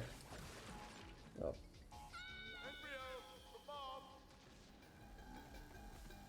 Yeah, I'm too busy suffering from the level difficulty to muse on the continuity right now. Yeah, that's fair. I've just Honestly, I've just had a lot of time to just kind of dwell on it. Yeah, honestly, the difficulty of this game is probably the only thing keeping me from going into a screaming nerd rant. So that's good. It's time I make my peace with this. It's like Beanock just teased us with everything in Night for Fuel, and now it's just kind of shuffled off somewhere else. It's Yeah, I don't really know how to feel about that. And then the mobile game is like trying to be a loose sequel to Mind Over Mutant, and then like I'm following mobile game canon now. What's wrong with me? Yeah, I don't. I mean, no disrespect to the developers of that game. They seem very passionate about it, and the game looks fun. Yeah, I haven't. I keep forgetting about that. I want to try that. I didn't really even know there was an actual story. I thought it was just a typical like endless runner kind of thing. I'm not sure how heavy the story is, but you can see some loose influence from Titans and Mind Over Mutants. Like, Squirrella is an individual Squirrella is like treated like one of Cortex's minions now. Oh yeah, I did. I remember seeing a Scorporilla in the trailer for it. And the Doomhead, I believe, is still crashed on the islands. Ah. Yeah, I don't I don't think the developers were. Maybe they were. I don't know. Yeah, I don't really know what they're doing. I don't know how concerned with the multiverse they were, because someone asked them, "Hey, Crash 4 is seemingly taking place in its own continuity, so where's your game take place in?" And I think their response was, "This takes place in the game continuity where everything's canon." So, Huh. I guess that's just how they see it. I guess. The fact that like, what is it? We had to think about alternate continuities in Crash now is so freaking bizarre. Non-comic book properties learning the abilities of the multiverse is the best and worst thing to happen in this past decade. Yeah. Like, as soon as the MCU introduces a proper multiverse, things are going to hell. Yeah. And heaven forbid Star Wars ever truly learns. What is this? Oh gosh, I don't think I'm ready for that, Harry. Yeah, I don't think I'm ready either. You want Kylo Ren and Jason Solo to fight? That would be something. Like, it'd make a great premise for like not Legends, a what if comic or a game.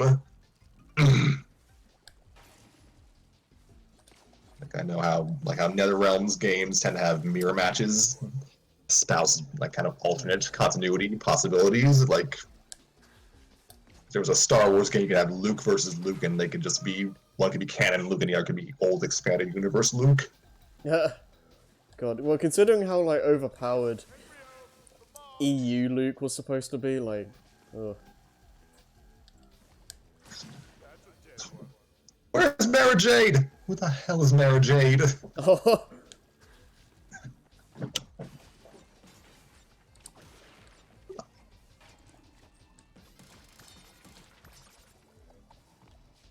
So I never even read the Star Wars comics. I only know about Mara Jade through word of mouth.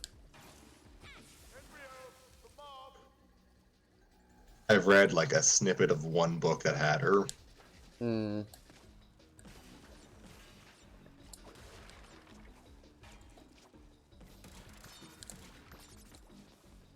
probably turn up in the new expanded universe eventually. Probably, yeah. Probably in the Mandalorian because that's where everyone goes now. Seems like it.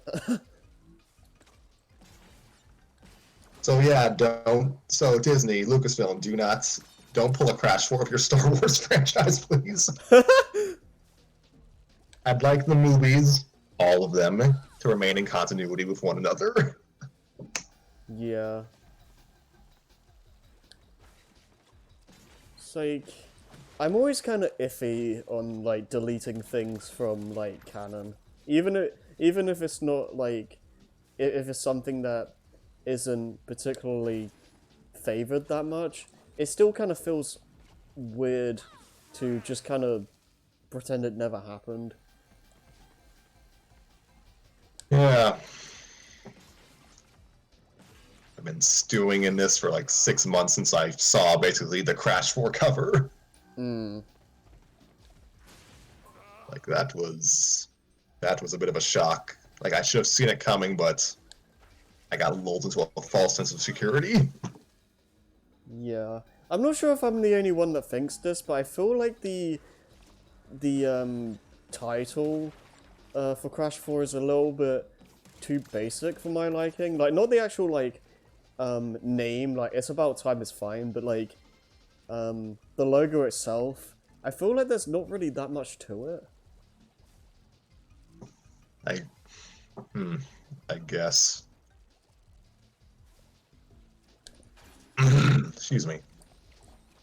Yeah, I'd say like if we're just I guess if we're discussing mainline series mainline game logos, I say Warped, Wrath of Cortex, and Mind of a Mutant had my favorites. Yeah, it's like, when you compare it to, like, the other games, like, even just the trilogy itself, I feel like the logos in those games were a lot more, Ornate. yeah, they felt a bit more expressive in what they were trying to show, I guess. Whereas Crash 4 kind of just, it doesn't really tell you anything, to be quite honest. They already used the clock, and I guess they didn't want to use it again. I suppose. And the clock is like I love how the clock stops on 3. Like that's just a neat little clever gag. That's something I didn't even like notice until like way later, but like that's a really clever attention to detail.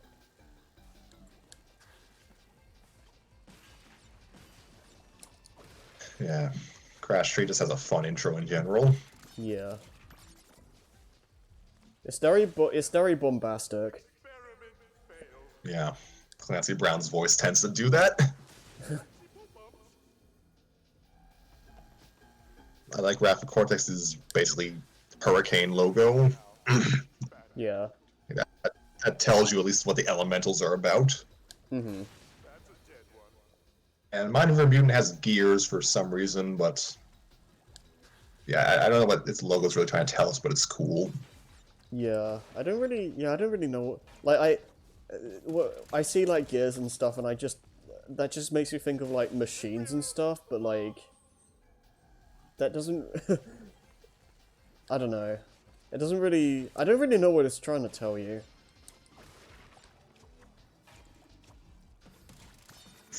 Like, the most I can think of, like, this is a massive stretch, but like, the envies are, machines, so maybe it's talking about, I don't know. That's a massive stretch. I got nothing other than, since mind is in the title, the gears refers to the inner workings of the mind. Sure, we'll go with that. And the subtitle font is purple because Mojo. Okay, that I feel like that's probably, that's probably the reason why they did that. Even when there's no crystals, the Crash games just love having purple stuff. Yeah. Honestly, the lack of purple stuff in this game, outside of maybe one mask, is, I think, that is a mark of a 5 out of 10 game. Oh god. Crash 4 has failed.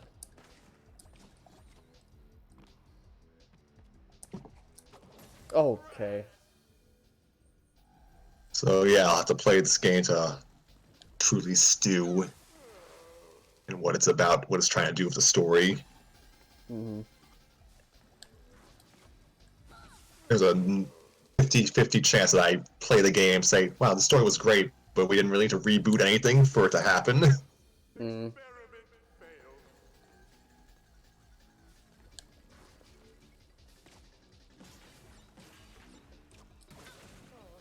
Next time, perhaps. Yeah, I just feel really conflicted about the whole thing. It's going to be, this game is going to get a Crash 5, and it will likely do well, but people are going to still pester them. Where's X character? Where's X mechanic from this sequel? So it's Yeah. like, you're moving away from them, but you kind of have to acknowledge them at some point. Yeah, because the thing is, like, if we are going on the assumption that this is just a brand new timeline, I guess, they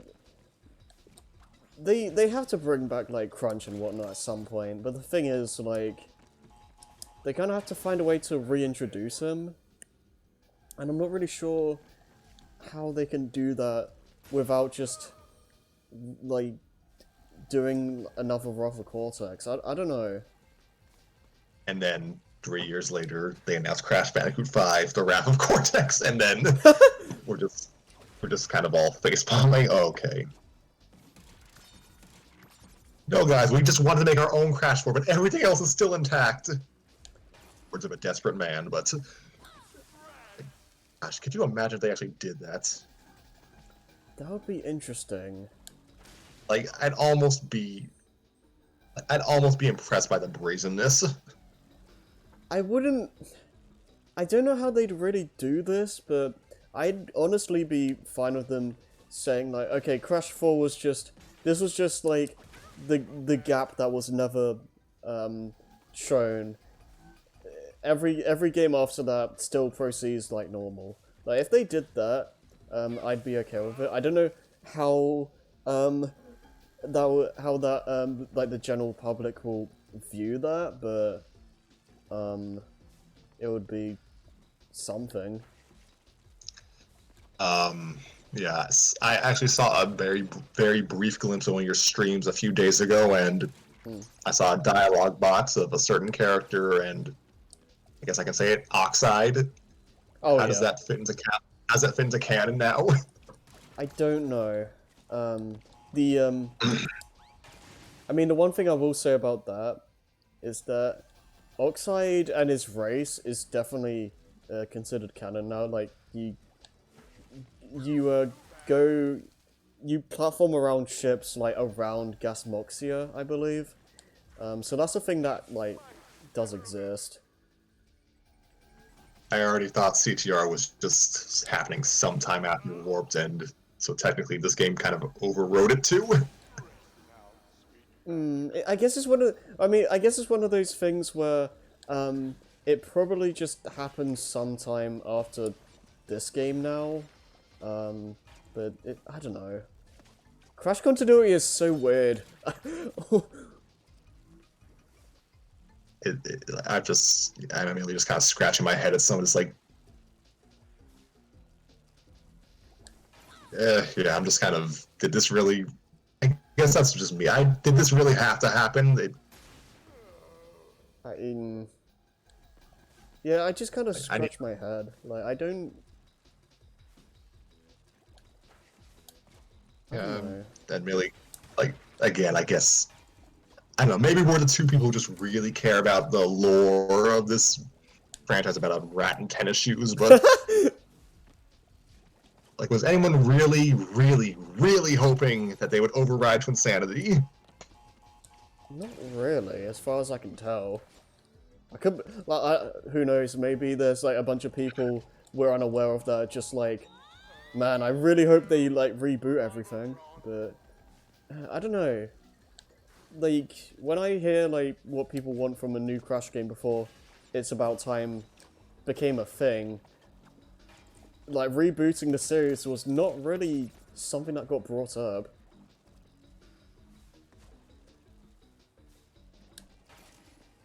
I mean, I was always curious about how Cortex and Tropy and all that got back to the present, but I don't think rebooting the whole series worth of curious or I don't know. Back in words. I'm not even sure if Nighdog was all that concerned about that. Probably not. He had their ending, they torched their franchise, and they ran.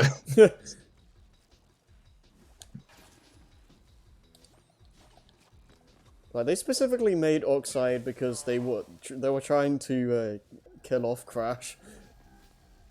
I have no idea if that's true, if that was just Jason Rubin doing a humble brag. Maybe not. That man is an enigma. Yeah.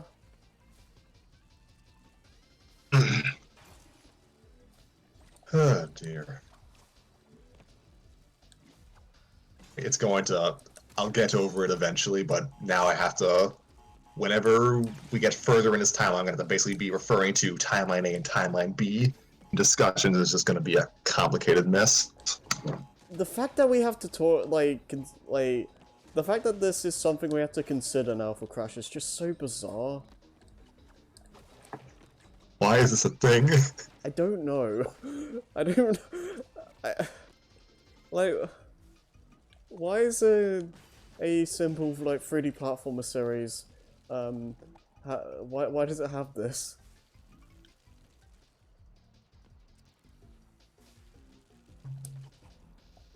How do I get that? I don't understand. So you think next Spyro game is gonna have a multiverse? But maybe.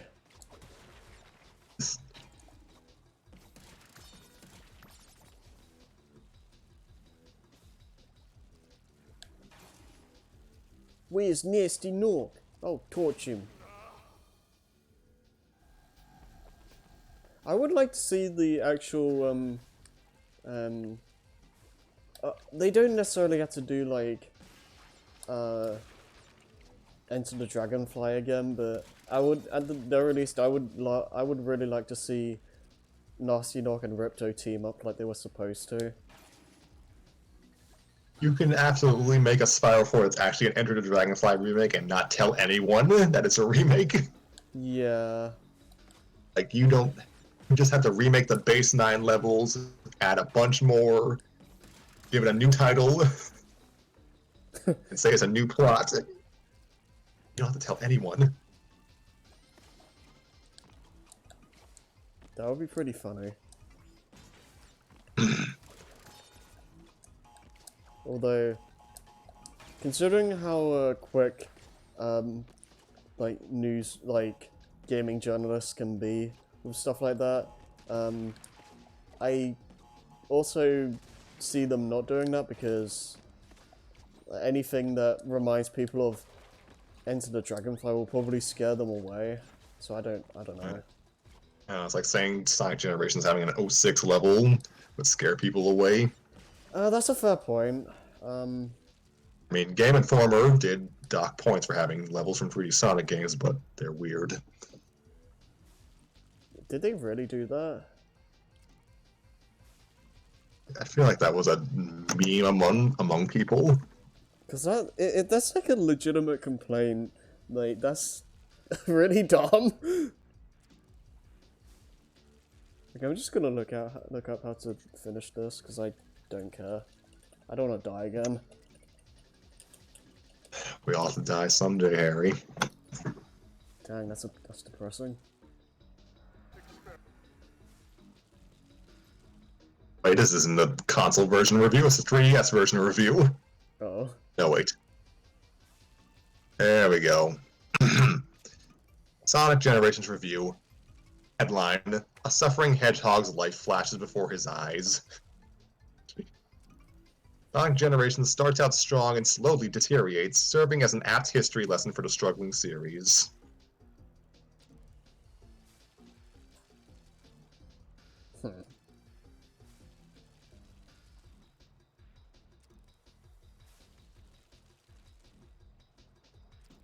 Let's see. Tearing through loop-de-loops in Green Hill and bouncing across clouds in Sky Sanctuary are among my favorite Sonic moments, and they translate perfectly.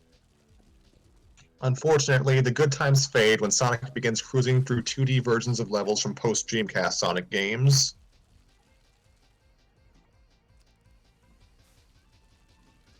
I know I said post-Dreamcast and not post-Genesis, so... Traversing the burning ruins of Crisis City from the awful 2006 Sonic the Hedgehog reboot is an exercise in frustration, packed with unfair drop-offs and annoying gales.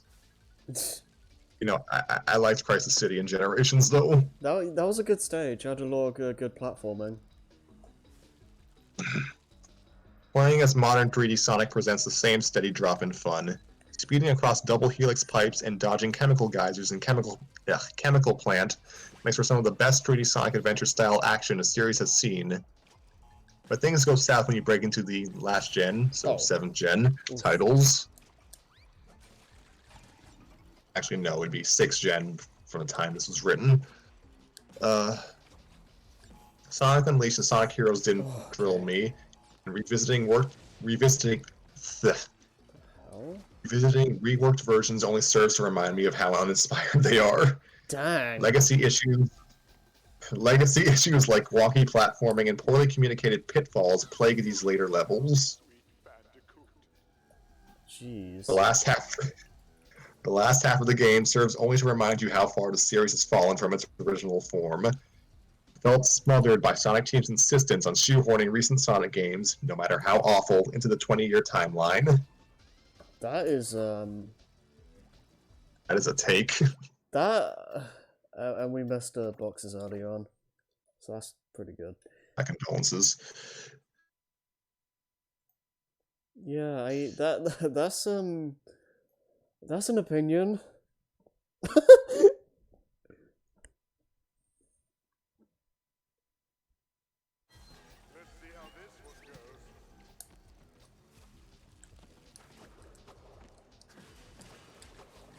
So I need to get 58 by the time I get to that checkpoint. I mean, I would say that some Generations later levels kind of stall a bit. Planet Wisp. It's mainly Planet Wisp, really, but yeah. I don't know, I don't recall the post-Dreamcast levels being too finicky. No, not really. I think Rooftop Run and Crisis City were fine. Yeah.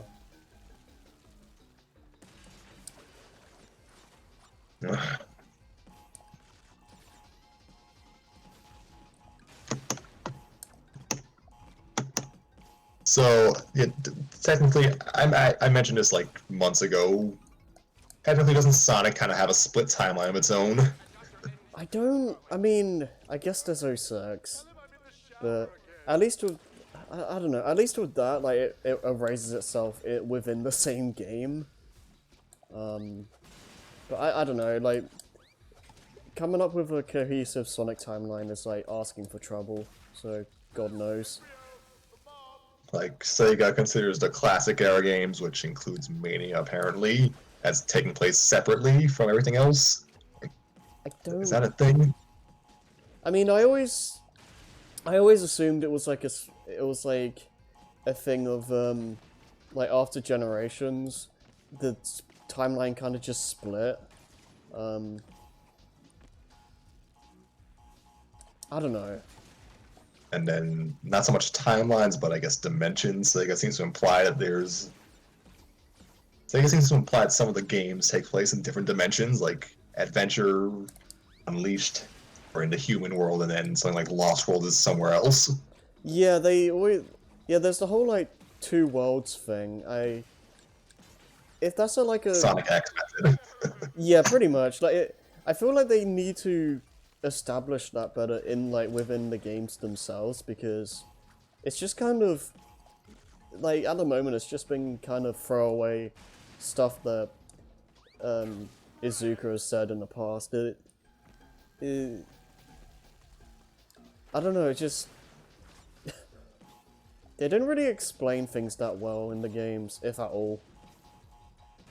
Now, imagine if Crash 4's writers were writing a Sonic game and they tried to do some weird shuffling. Ugh. I mean, there is. I think there's like supposed to be a massive Sonic book, like a Hyrule Historia equivalent, that's supposed to come out next year. So maybe that'll like actually explain a few things. Maybe. So we're getting 3 timelines again. Okay. You know, I wouldn't be surprised at this point. Why overcomplicate this? I don't know. Meanwhile, at Nintendo, Mario does this. Then the next game he does this. Pretty much.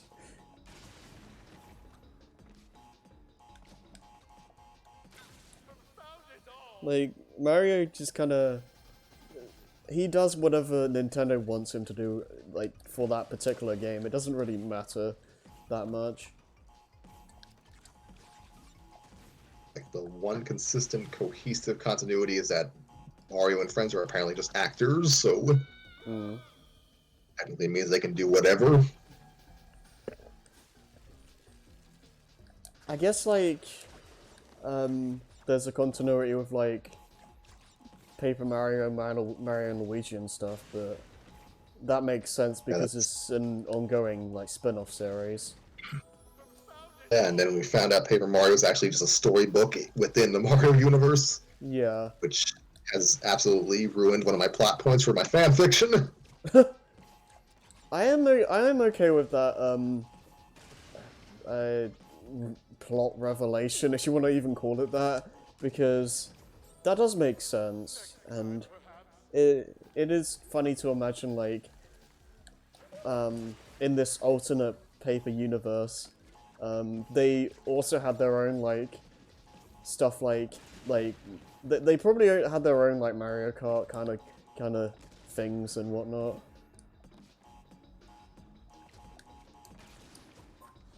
It does just add an additional barrier to entry for the paper characters to actually migrate over to the other games. That's Not that they true. were ever happening, but like Yeah. not that that ever really was a possibility, but we remember when the Star Spirits were in Mario Party? Oh yeah. Nintendo was smoking some good stuff in the 2000s. Yeah. They will never do that again, ever. Yeah, probably not. But I'm kind Man, of... I keep forgetting, like, Goomboss from 64 DS is a Paper Mario immigrant. Yeah. That is kind of bizarre. What am I doing? So I guess technically they can still migrate characters over, but not expecting much. Yeah, they could always, like, just make, like... What is it? They could always just make, like, normal versions of Paper Mario characters, I guess. Some translate into 3D better than others.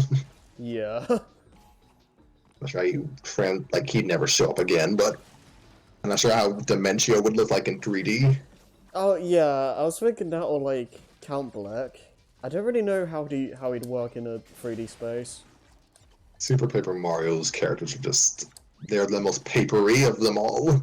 Yeah, I don't really think you'd be able to make them work in a 3D space.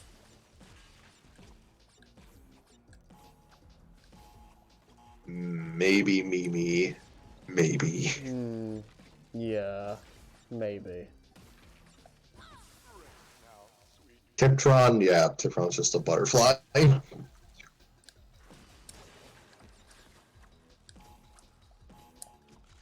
God, it's really...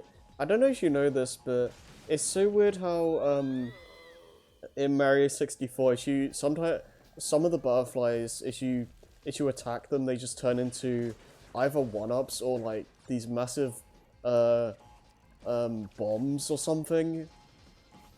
It's really bizarre. Attack the butterflies. Yeah. 64 was just the we can do whatever in 3D game. Yeah. Like, it's like that's stuff that would probably be cut from a remake, another remake. Possibly. Unless they want to keep the old charm. Yeah, my worry is that they might just forget it, that old charm, because it's something that you have to go out of your way to find. Yeah, like the butterfly thing specifically is really obscure. Like, you might find it by accident, but even then you probably won't know that... You probably won't know, like, what triggered it. You'd probably just assume, like, oh, I don't know, like, I randomly got a 1-up, or like, why is this random bomb following me all of a sudden? That would, I mean, that would freak me out. Yeah. 64 is like, it's not a scary game, but it's a surreal game.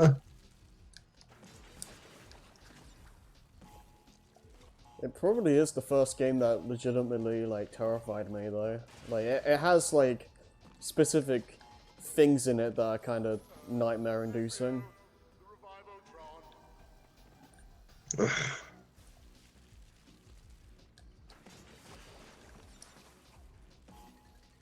But every game past that, I guess it's mainly because of just the, model quality. Like, there really isn't another Mario game that has the same amount of just uncanniness to it. Yeah, they were making their brave first steps into the third dimension. Mm. Like, Oh my god. This... Mario RPG with its claymation style was, I'm not gonna say it's more on model, but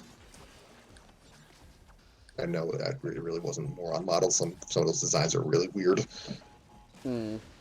There was a growing period for Nintendo's early 3D efforts. Yeah.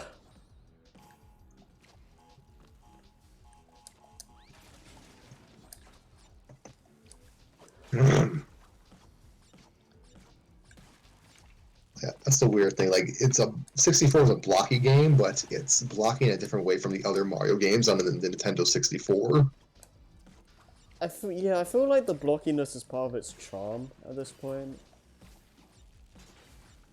So, it's like a weird, smooth blocky, if that makes any sense. Yeah. Like, when I think of the N64, I think of, like, jagged edges, triangles everywhere, but 64 is very round. Even Bowser is very round. Yeah. Let's see what they do here.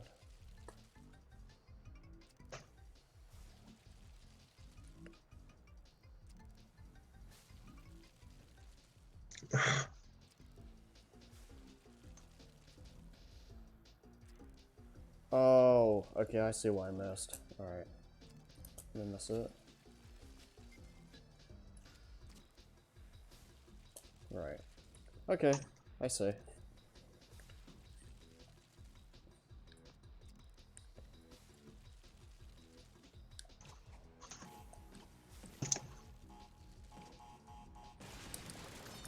Oh, jeez. If Crash ever gets into Smash Brothers, haha, we're bringing that up now.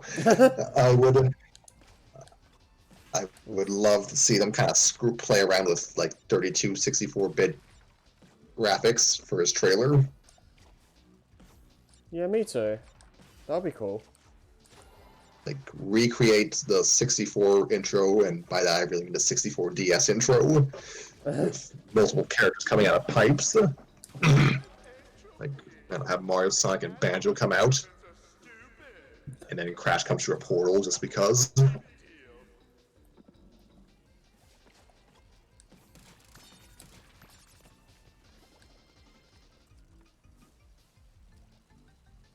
It's not happening, but if Crash ever gets in, I would like this game's design to be the basis for his Smash design. That'd be cool.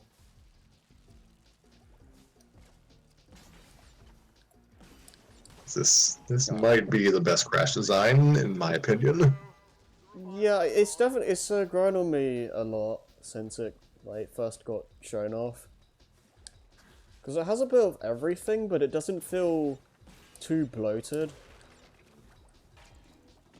It's like, yeah, this design itself kind of feels like a Smash Bros. Design and how it's kind of just compositing everything. Yeah.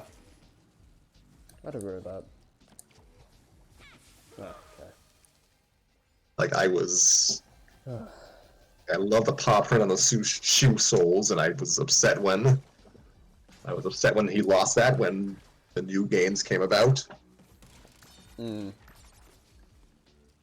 especially like the new design for how expressive they can make it, because I do like the Insane Trilogy model, but it's also, compared to Crash 4's one specifically, it's a lot more stilted, I guess. Like, you can't really make that model express as much.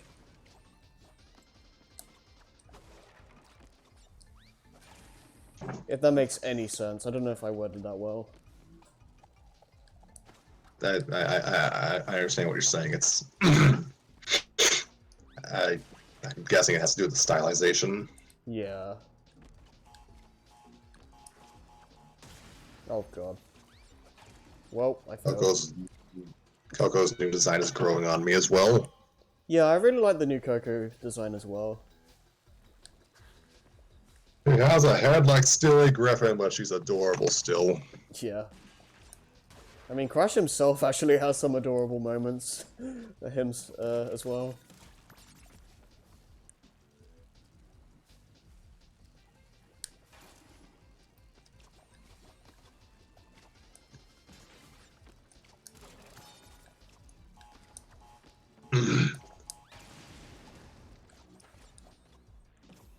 But I've been listening to Tiny Tiger's theme for so long.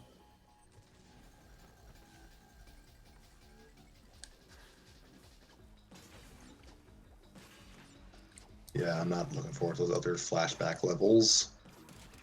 Yeah, I've been doing this one stage for like an hour. Oh gosh. This will probably be the last game I get for several months, so I guess it'll keep me busy. Yeah. Definitely. Like, I mean, I'm not beating it 100%, but it'll keep me busy. Yeah, even just getting to the end will probably take a decent amount of time. Why are the levels so freaking long? Yeah, they can be a bit much. There's so many friggin' boxes. Yeah. And we thought Rafa Cortex had a lot. How naive we were. Oh, gosh. If I don't hate Crash Bandicoot after playing this game, then I'm a fan for life. There we go. Now we finished the stage. Congratulations. I didn't see what you did, but congratulations. Ugh. Yeah, we were stuck on that for ages. I think there's Where like... is everyone? Huh? It's me, like, normally there's more people in chat when you're streaming. I don't know. I was playing Ultimate with Lewis pretty much right before I did this. So I guess he's just chilling at the moment. Oh, we only have one stage left. I'm going to get a snack. Okay.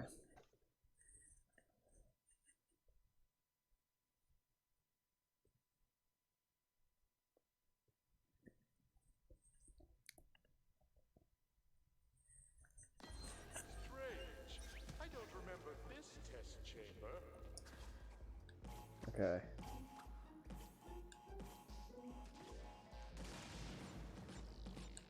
What the hell is this? Embryo, the bomb.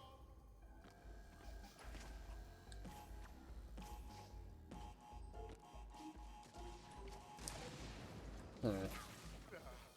Experiment failed. Is Weird. Didn't. Okay.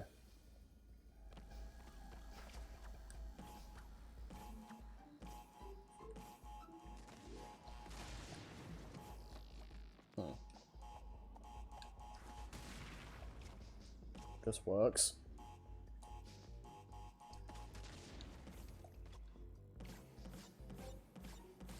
Oh. Next time, perhaps. Okay. I see.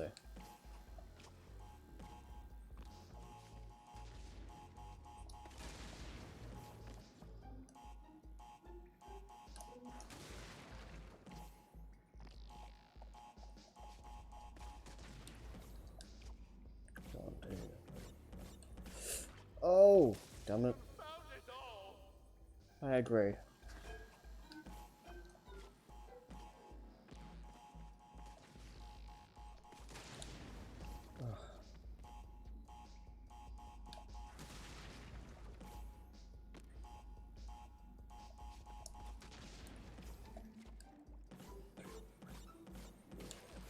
Oh my god. That's rough.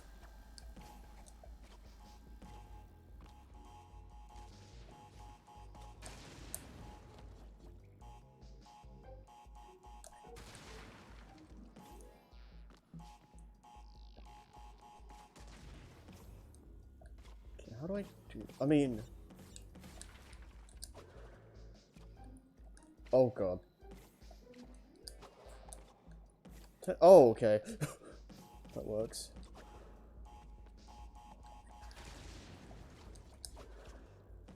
Alright. Oops.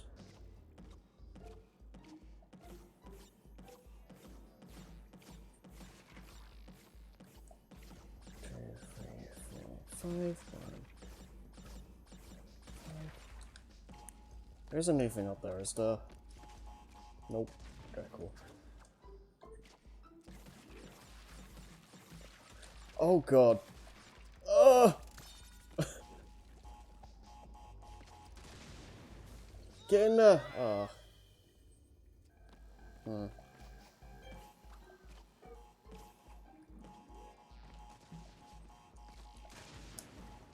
Okay, we're getting there.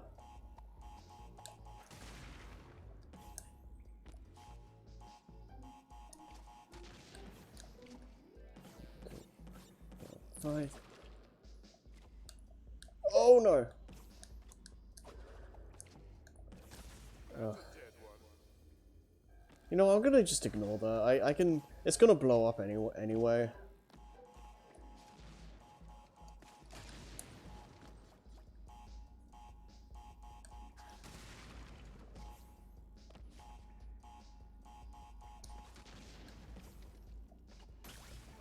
Or I can just do that.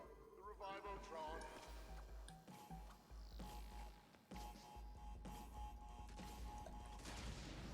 Revivotron. What is this?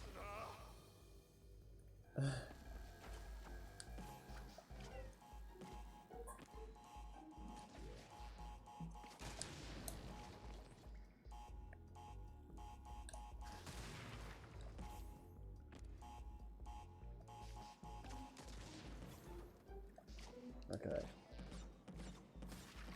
Didn't mean to do that, but that works. Ooh.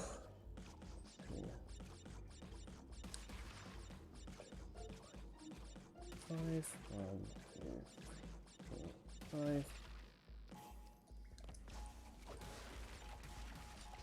Yep. Oh wait, I needed to. Oh crap. No, that's fine. That's fine. Maybe. God, this is evil. Oh. Wait, this is the room with the super secret emergency escape hatch. Oh.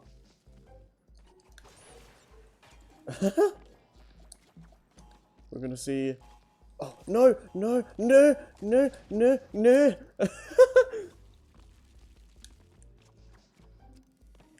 We're gonna see Coco actually escape.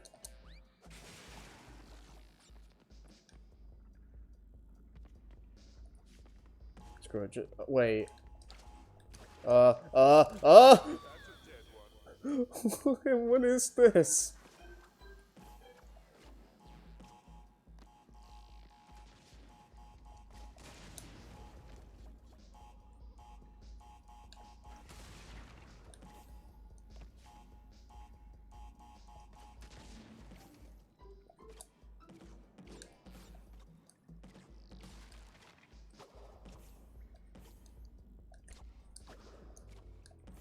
Ugh, come on. One of that box is that even if I don't want to break it, it's still like in the way. Is the problem? Oh god. My experiment. I will do this.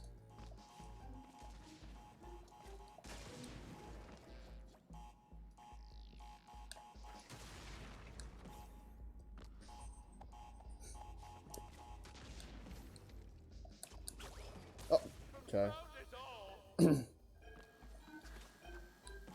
Because after this, all that's left is platinum relics, and I would like that to be the only thing by the start of next session.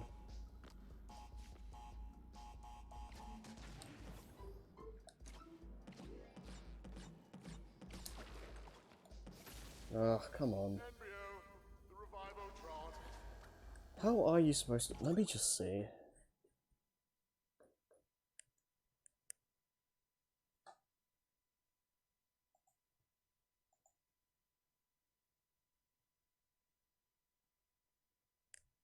Okay, I did that fine. Yeah, I'm doing the right thing. I just need to not suck.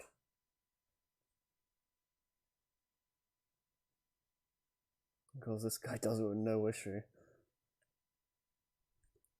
Speed it. Speed it up.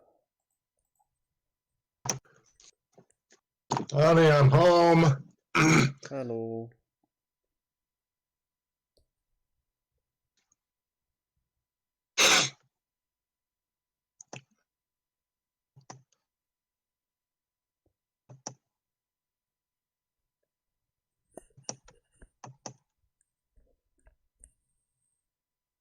Oh my goodness. Okay, I'm doing the right thing. I just need to be better at I tell myself every day. it.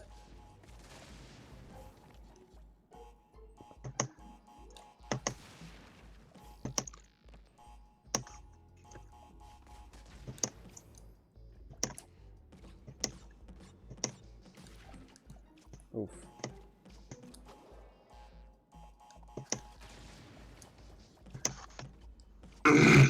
Oh dear.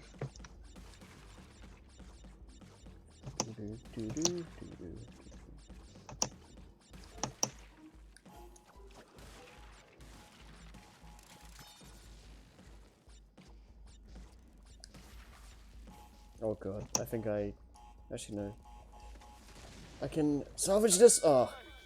Why would they make that such a tight fit?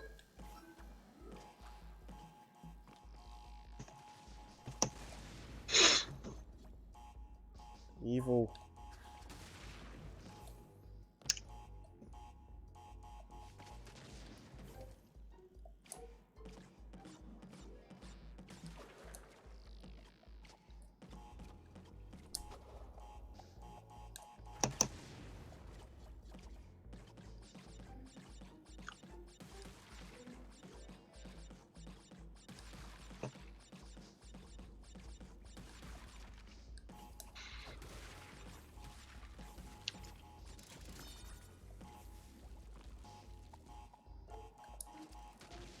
Oh, what the hell? Well, the game kind of screwed up there, because the TNT isn't supposed to blow up those nitros. Oh dear. I literally had to kill myself, because it was just... It was just beyond repair at that point.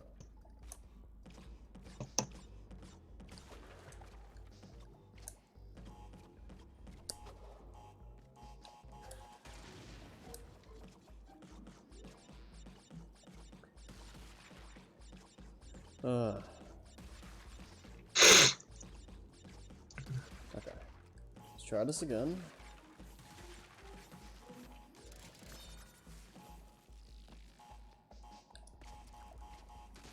There we go. Oh.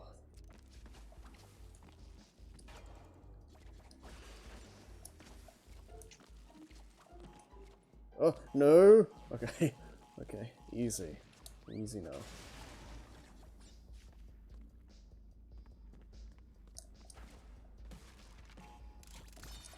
No! God, this game's gonna give me a panic attack.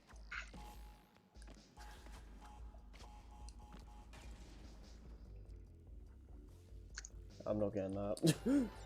It'll blow up on I'm its... so not looking forward to this.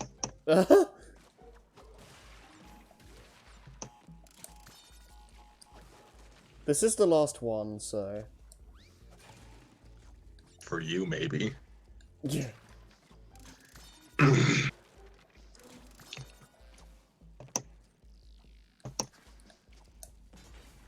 Okay, that's that. Oh, nice. Just staircase of the fireboxes. Very nice. Why?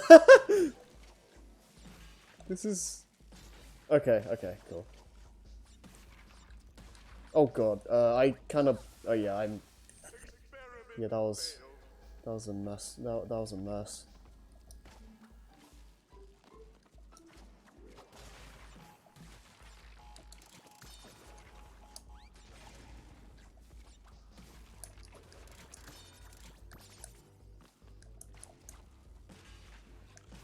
Doesn't seem to be that much left.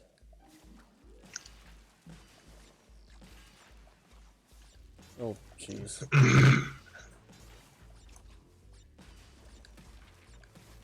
Okay, what does this do? Okay.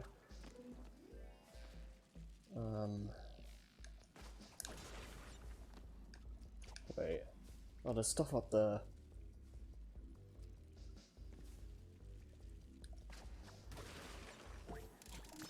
How the hell? Oh my god. I see.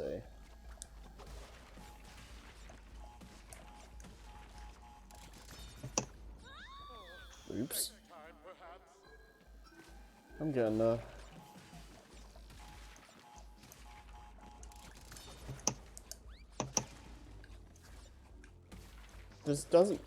This honestly doesn't seem as ball-bustingly difficult as the previous one.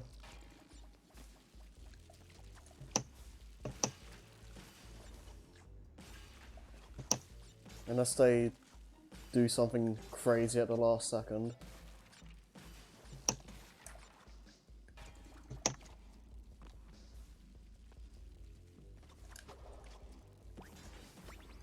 Oh, jeez.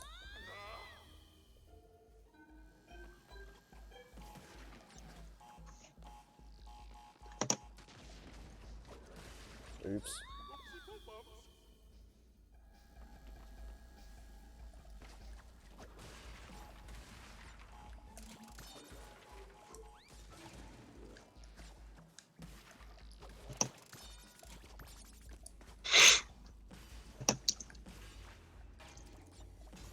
Oh. Almost made a lot of mistakes there.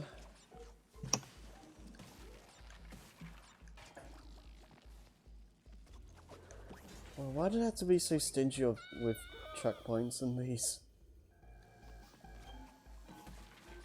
I'm just happy they have checkpoints. Yeah. I guess here's a question.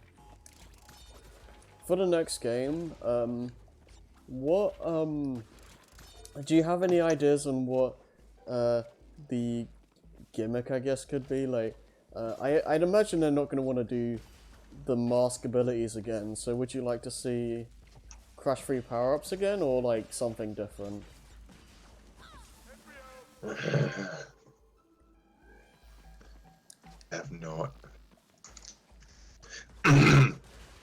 I have no idea.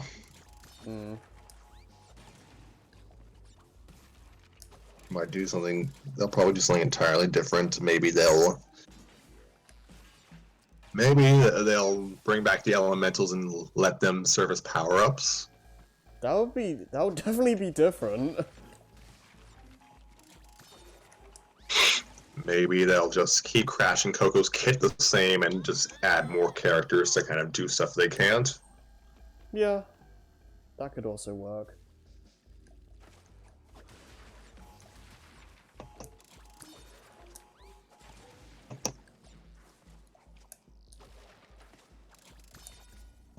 The idea of having other playable characters do like new things is pretty exciting to me. Excuse me.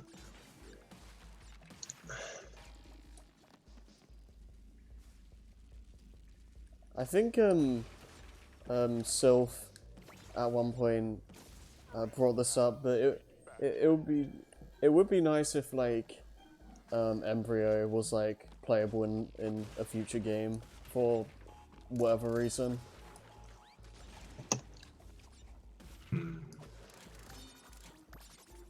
I don't know how much you know about like playable characters, so I'm trying to be careful with what I say.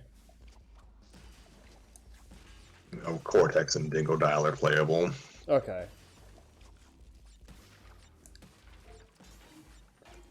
Yeah, because I say that because, I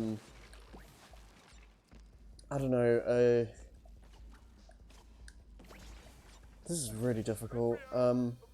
Embryo could be like Crash 5's Cortex equivalent, I suppose. Maybe.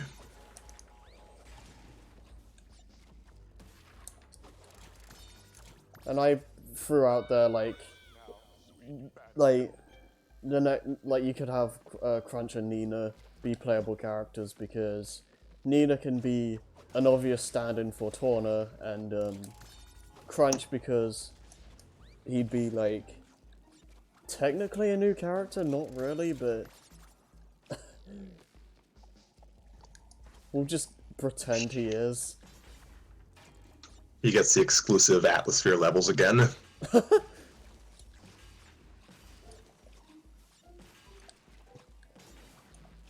Now I'm just imagining him playing like the Werehog, and I'm not really sure what to make of that.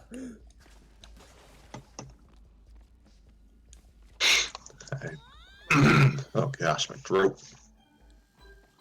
It'd be a start, I'd say. He definitely... I definitely feel like he'd be more beat-em-up oriented, but I don't know to what extent. Because I don't necessarily think he should make the game just flat out turn into a brawler, but I do think his strength should be like a main asset to his gameplay.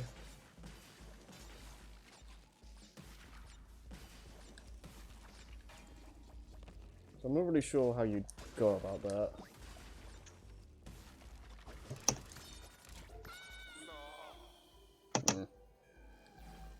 This is really weird. Not really sure how they expect you to do this.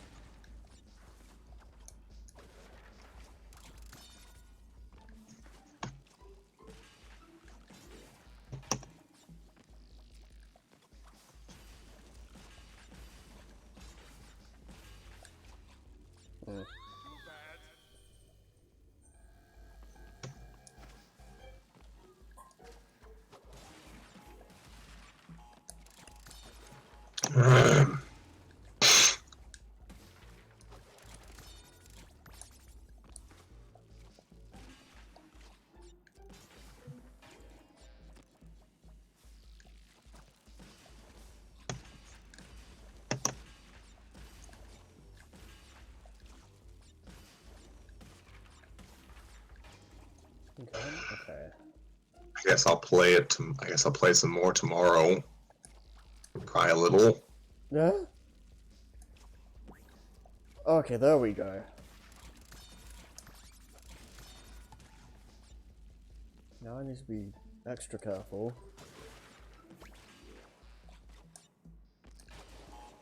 Okay. Maybe next time Wait, we'll try a what? hedgehog, or a bobcat, or a gecko. Oh my god. they, they refer. They just. They re. Okay, I don't know how you're supposed to get these. But they reference to Sonic, Bubsy, and and Gex in one sentence. Oh dear.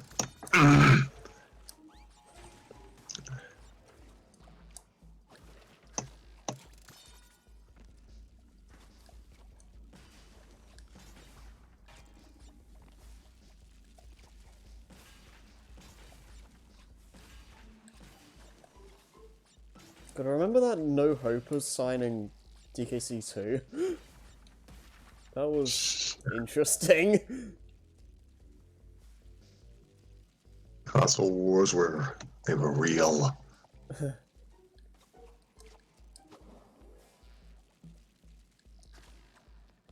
It was like apparently it wasn't supposed to be an actual jab at like anyone. It was just meant to be a funny little thing. Like obviously it probably wouldn't fly today, but yeah.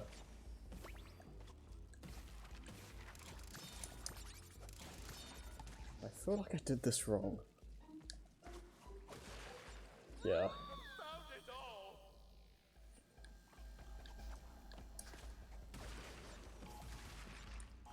These stages are something else.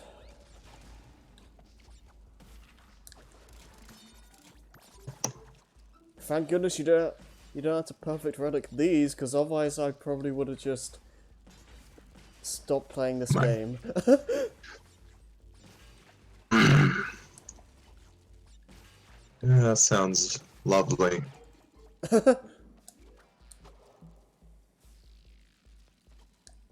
Ah, crap. No.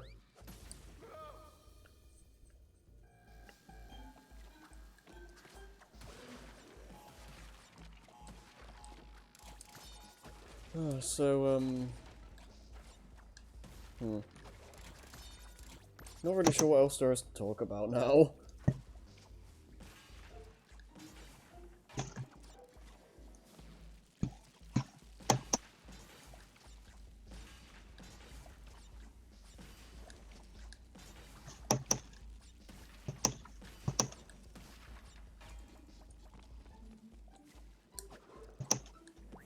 Ah, come on.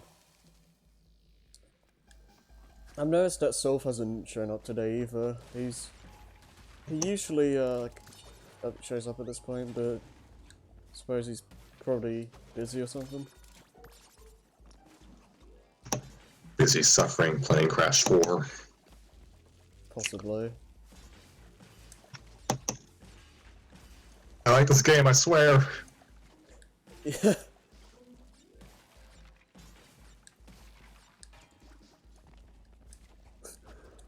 Oh god, why'd I do that?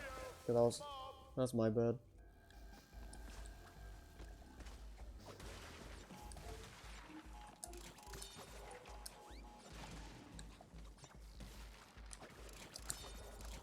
Oh, okay. Easy now.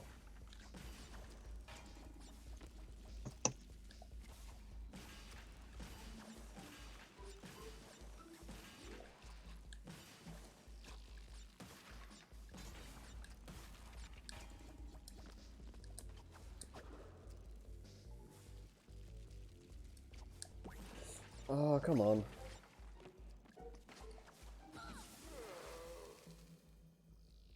This is causing issues.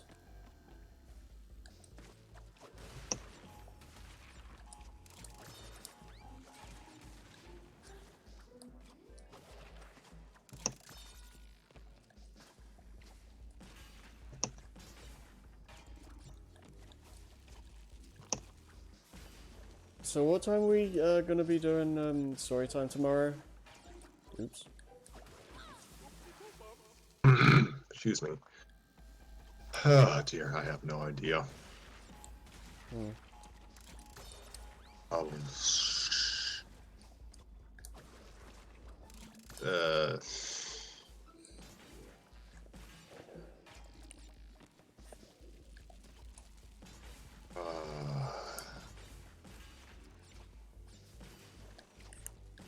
Oh, gee, what? Why do I keep doing that?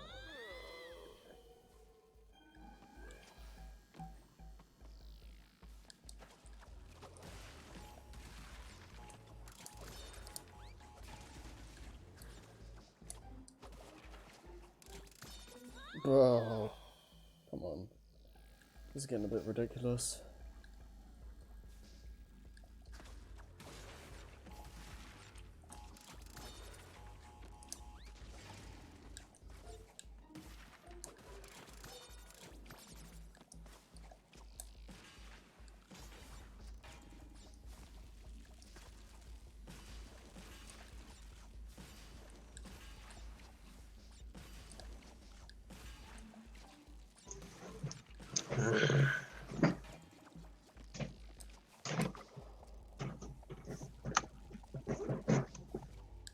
Oh, good.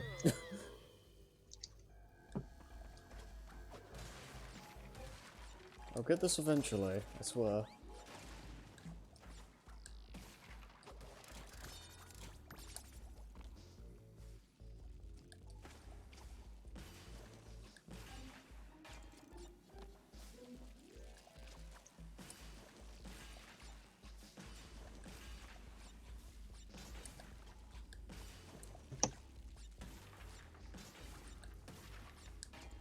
Okay. This. And we need to somehow jump over. Okay, cool. Oof.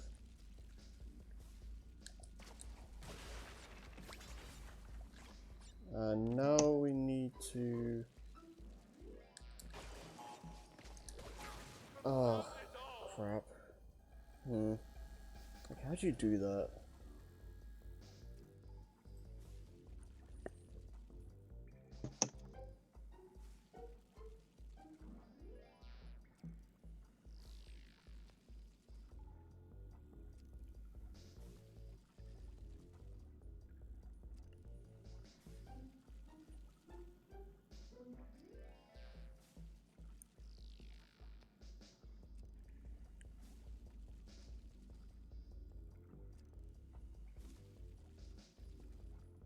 Just like that, okay.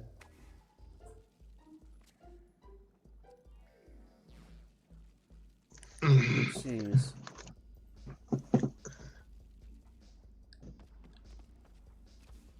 And they do not mess around in this.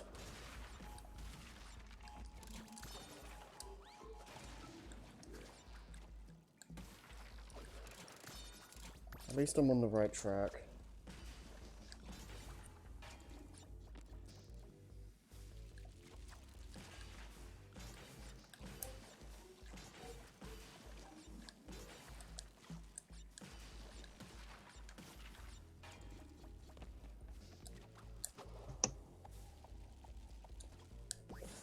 Ah, crap.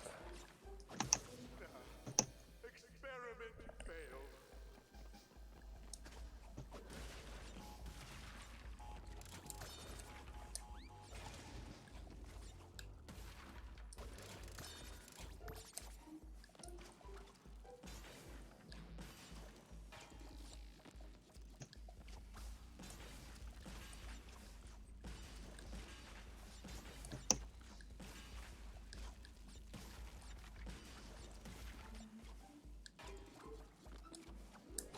Oh, okay.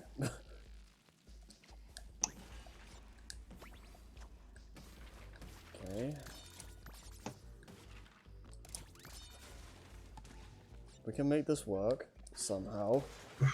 Yeah.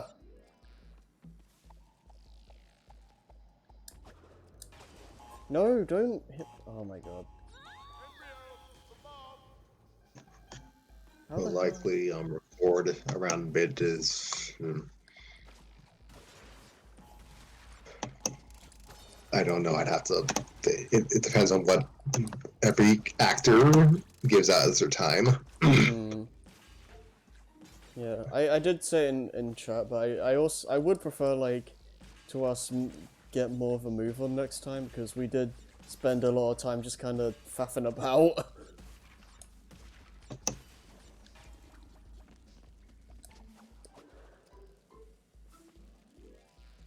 Because It's down to everyone else, really. yeah, because like the script is long enough as it is.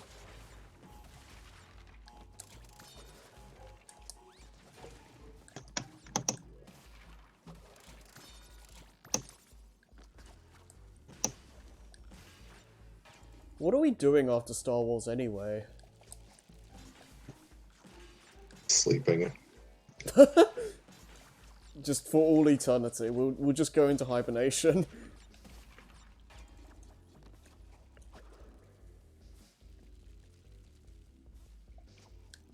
Oh,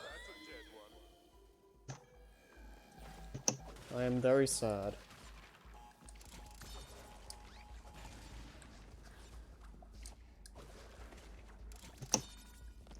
Oops.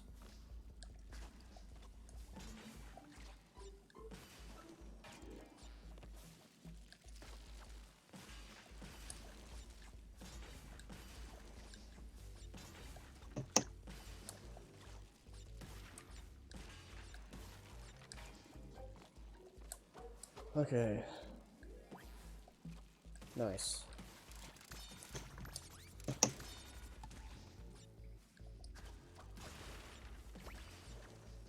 Okay, I really don't understand how I'm supposed to do this without hitting the box down there. Wait, what? How'd this guy do it? Like, he just... what? He did the same thing I did. I don't get this game.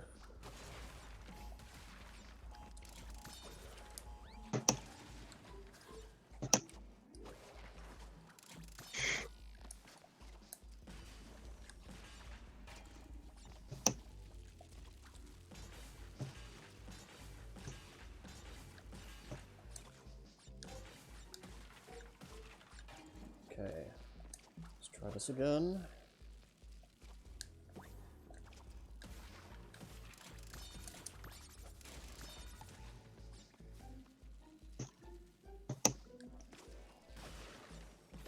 Oh god. That didn't work.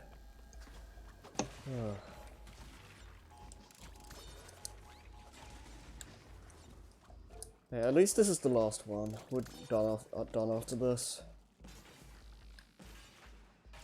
That's what you think.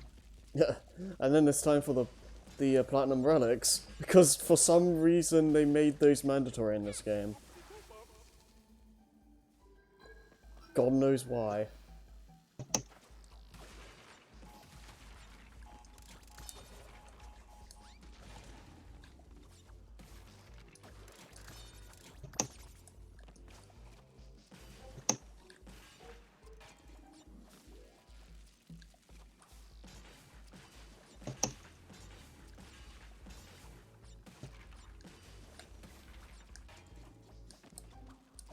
Okay.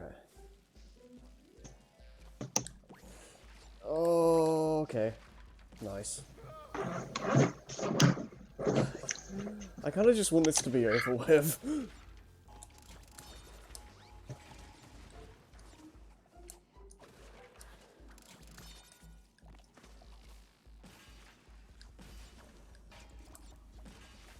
Oh, okay. Okay, that's fine.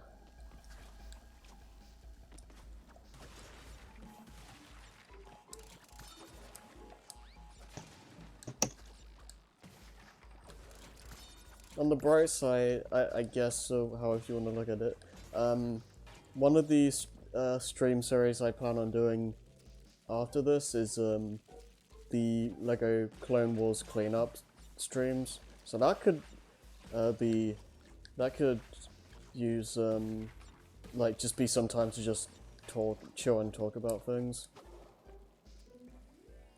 Yep, we finished Star Wars reading just to play some Star Wars. That's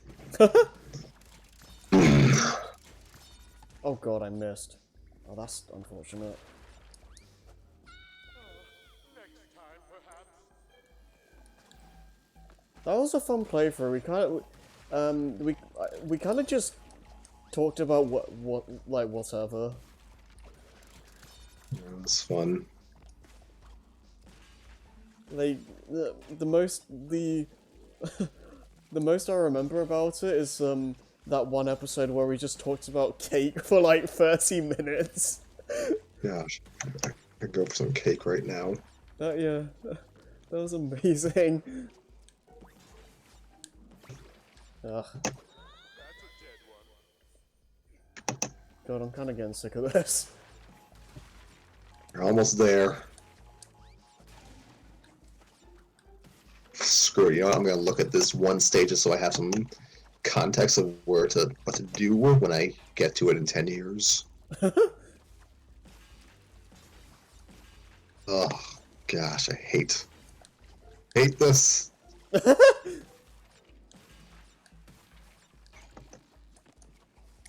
Alright. Okay. Next time, perhaps. Yeah, this is rough.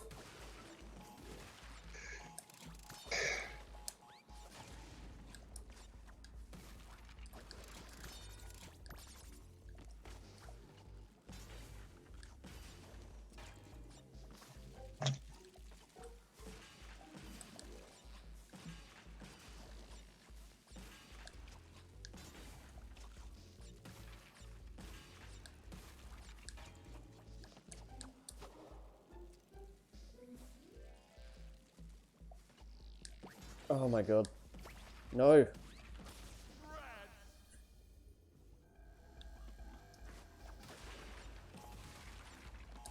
It's horrifying. Yeah, just a little bit.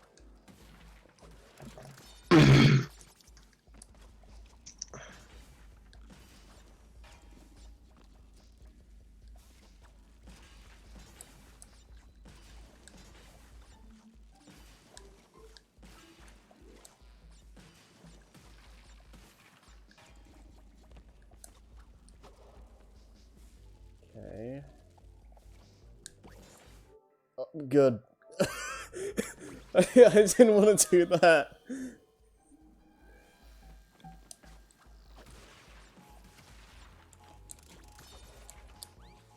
Sad.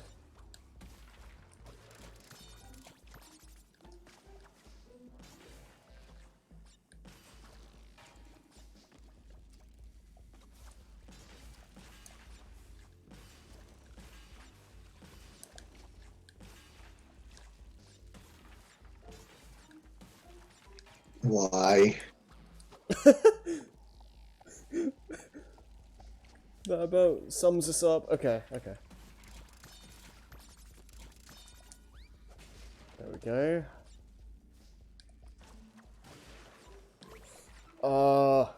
This is a problem. Oh, come on. Embryo, the Revivotron. Kill me.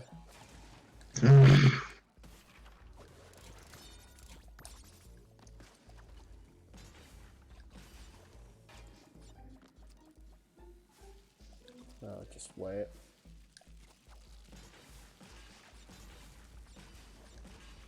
I appreciate the fire hitbox being kind of generous sometimes. Yeah, I'm not. It's kind of like I'm seeing the flames go up and you're not dying.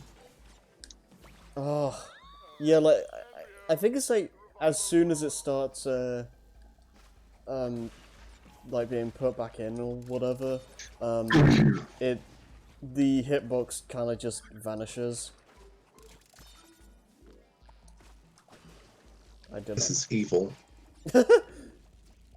Yeah.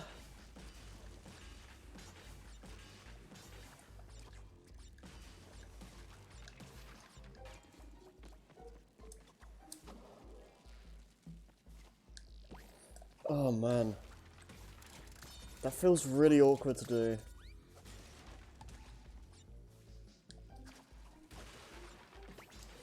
Okay. And then there's this. Whoa. Okay, no! Oh my god. Ah, pain.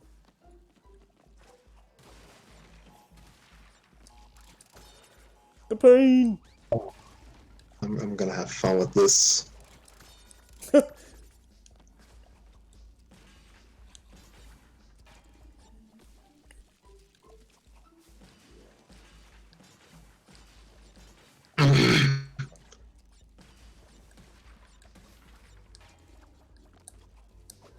Okay.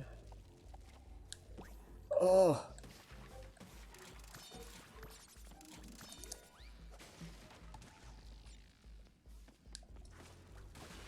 Oof.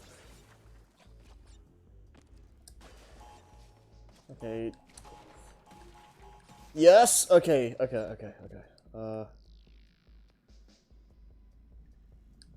I'm gonna look at the video. Why? I don't want to die right now. So this is just despicable. Oh my god.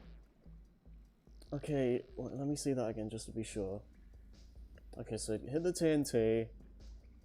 Oh, you have to be like so fast though. Why couldn't there be a checkpoint here? Okay. Oh my god! That's gonna blow that up, I don't care. Alright. This is the last stretch. Do it. Oh. I should have slide jumped. Damn it. I thought I could make it.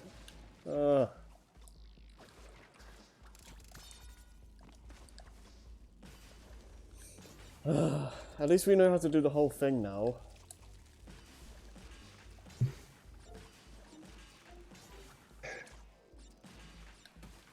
I'm waiting for someone to mod this to get the have the death tornado. Oh. Oh, good. Break this game in two. Oh, it really would.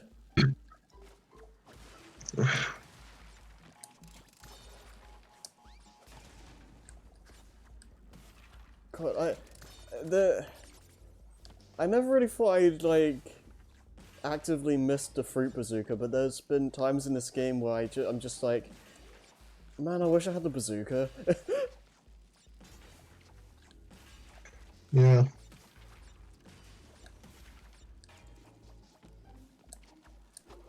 I usually never use that thing, but this is a game where I kind of need something like that sometimes.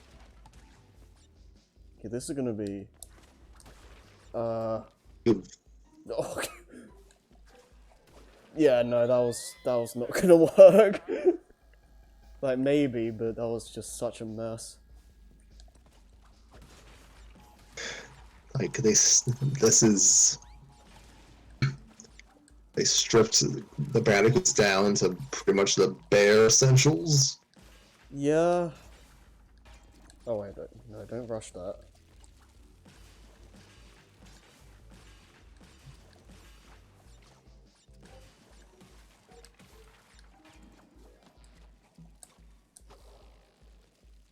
Jump over that exclamation box.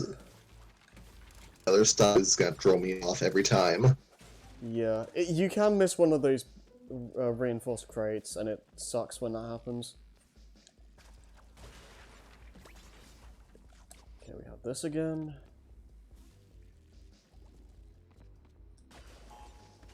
Gosh. Oh my god, I hate this.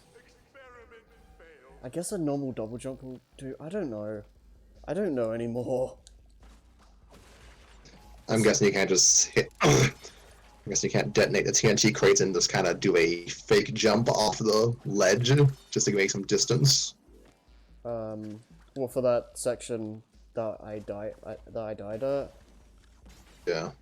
I can't I can't have the TNTs explode prematurely because it'll the crate will. Oops. Yeah. Yeah, it just blocks the crates. This is just some cruelty. I think they call it they call this level the Gauntlet, which is funny because So they have a rap. yeah, it's a Rafa Cortex stage. Now, sweet Bandicoot. I'm not actually like after going through this game's hell, I'm not actually opposed to completing Rafa Cortex again. Sheesh. Like that's what this game has done to me.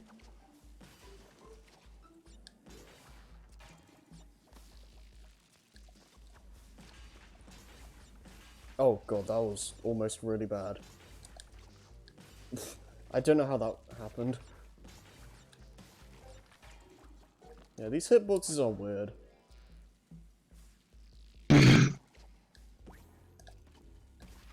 Why would they do this?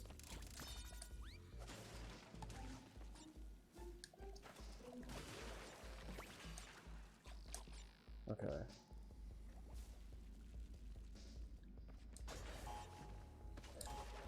Oh my god.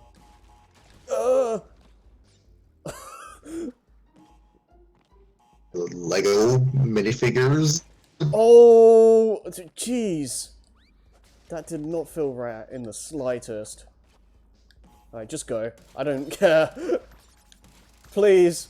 Thank you. There goes another one. We should really get that escape hatch sealed. Congratulations, Harry. I'm so done.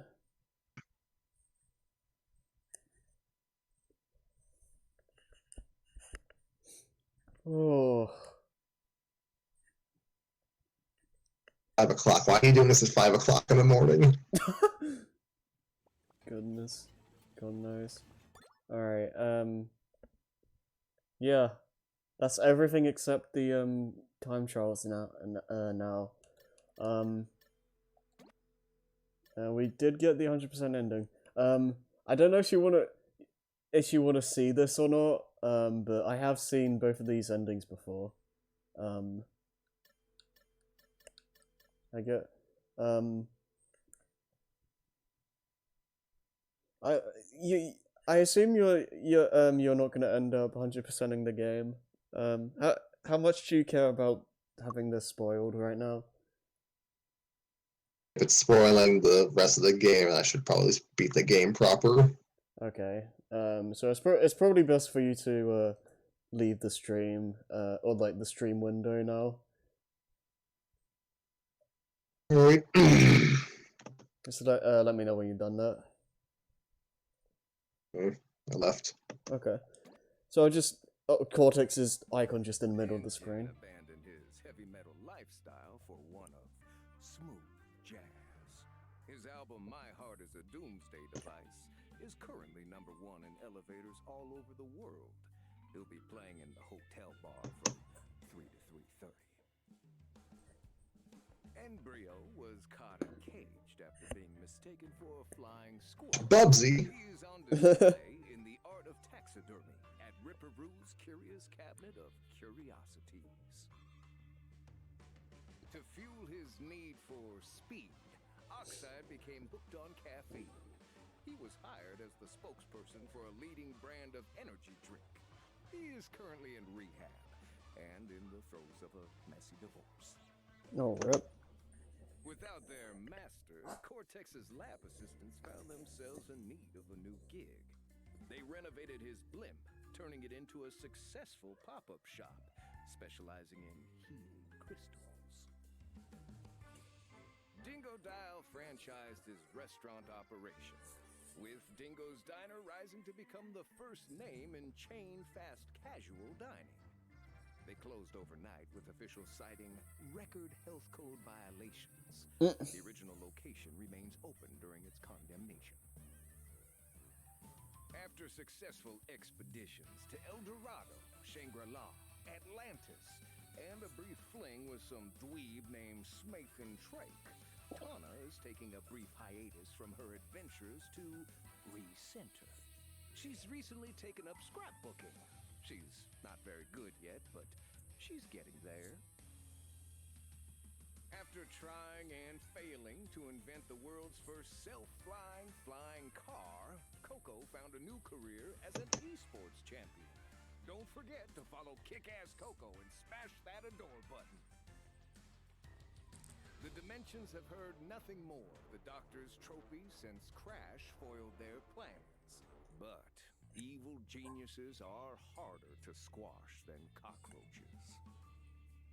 And as for me, well, let's just say I'm doing just fine. And that's that. That's a fun bonus ending. But yeah, we've done almost everything in the game. Next time, it will just be Platinum Relics, so that's gonna be fun. I've already done the first 2 levels in another stream, but yeah, that's gonna be the rest of the game at this point. So, who knows how long that will take, but yeah, at least I've got everything else, so I'll live with that. So yeah, I don't know when we'll get to that, but for now I'll just end the stream, so see you whenever that happens, I guess.